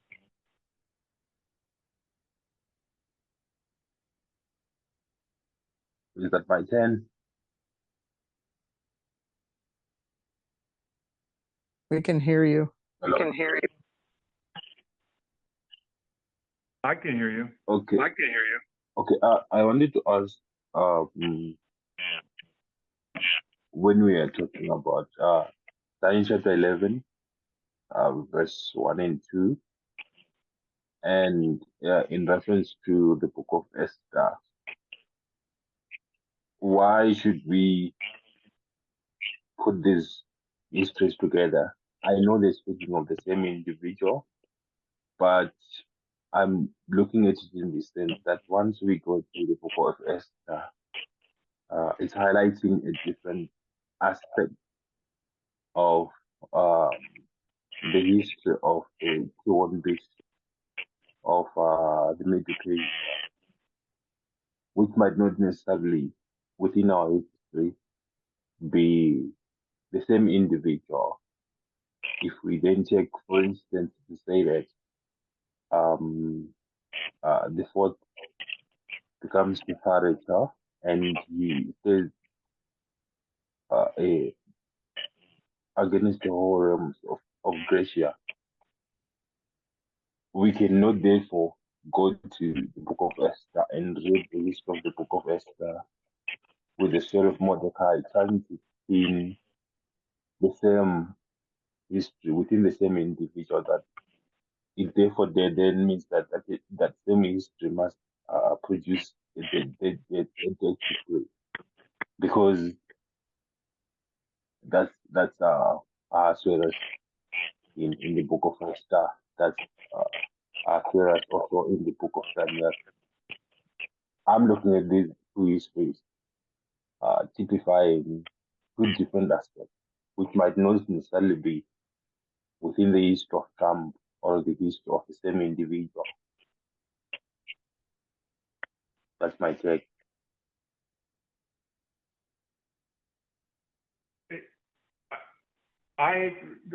What I heard was in and out, like an echo. So I tried to understand the question, but I didn't get it. So if someone heard the question and can, in a nice, concise fashion, summarize it for me, I can take a shot at it. But I know he was talking about Daniel 11, but I don't know.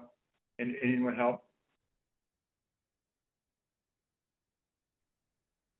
Okay, maybe my earpiece giving a wrong feedback.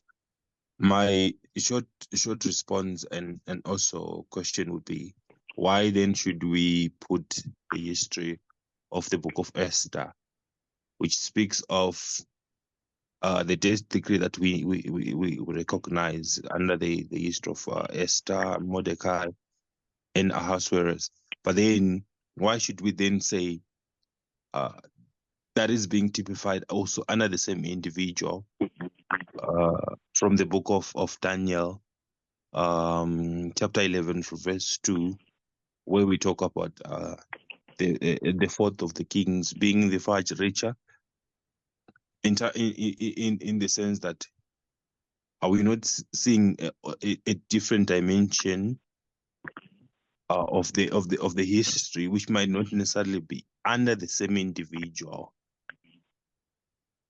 It might not necessarily be the history of the fourth being far richer, but it's also bringing the aspect of the death decree, how it unfolds in the book of Esther, which might not necessarily within our history, which might not necessarily be the history of Daniel chapter 2.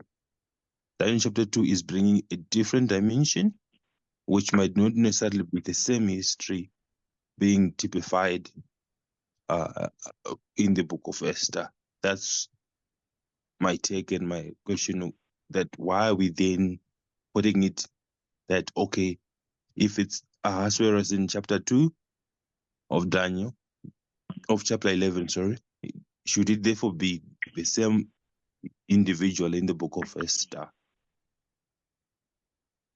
To say both has to be Trump in Daniel chapter 11 and Trump in the book of Esther. That's my question. Yeah, I would think that it would have to be the same individual. But if you're also commenting on the justification for breaking the history at the fourth president and moving on to the first king of Greece, and suggesting that fourth president is the same person, if you're commenting on that, I would say that the prophetic logic for doing that is that in the first verse of Daniel 11, you got Darius giving a second witness to the time of the end. Okay, Cyrus and Darius both are marked, and in so doing, they become two symbols of the time of the end, and you invariably have two symbols of the time of the end. So without spending a lot of time on that, that requires that you bring the time of the end that is established in verse 1 of Daniel 11 to 1989. And in 1989, the kingdom of the Medes and Persians, the two-horned kingdom, of the Medes and Persians is typifying the United States at the end of the world, and the United States at the end of the world, 1989. That president that was illustrated in that history would have been Ronald Reagan, Bush, and there would be yet three, and then the fourth would be Trump, who's far richer than they all are. And so when you're applying that passage to the last days, in the last days, it takes you to the point where Trump stirs up all of Gracia, but it doesn't address the story of Trump that is encoded in Revelation 17 and Revelation 13's two horns, and in Daniel chapter 2, that as he is the president that repeats the formation of the image of the beast as is done in the world, that he will also be under the enigma of the eighth being of the seven, as is the Protestant horn at the same time. That requires that you take that type of light and connect it with verse 2 of Daniel 11, which is beginning the sequence of presidents from Reagan and Bush onward. And it lets you lay that over the top, and it plugs in the history of Trump getting reelected and being the eighth of the seven in advance of who Alexander the Great represents at the end of the world, the United Nations. But because he's been typified by that fourth president that's far richer than all the others, and he's a Ahasuerus, he's going to carry those characteristics through with him prophetically wherever he ends up. And I thoroughly agree with what Larry was reading. Sister White's clear that Ahasuerus is the decrees are illustrations of the end of the world. But I guess I have to leave it at that. I don't know if I addressed. I don't know if I could address exactly what you wanted, but I know I'm running out of energy mentally wise. All right. Well, then let's let you go. All right. Have a good Sabbath, everyone. Amen. You too. Thank you so Thank much you, for the Jeff. presentation. Appreciate it. Thank you, Jeff. God bless you. Happy Sabbath. Thank you, Jeff. Happy Sabbath, Elder Jeff. Thank you.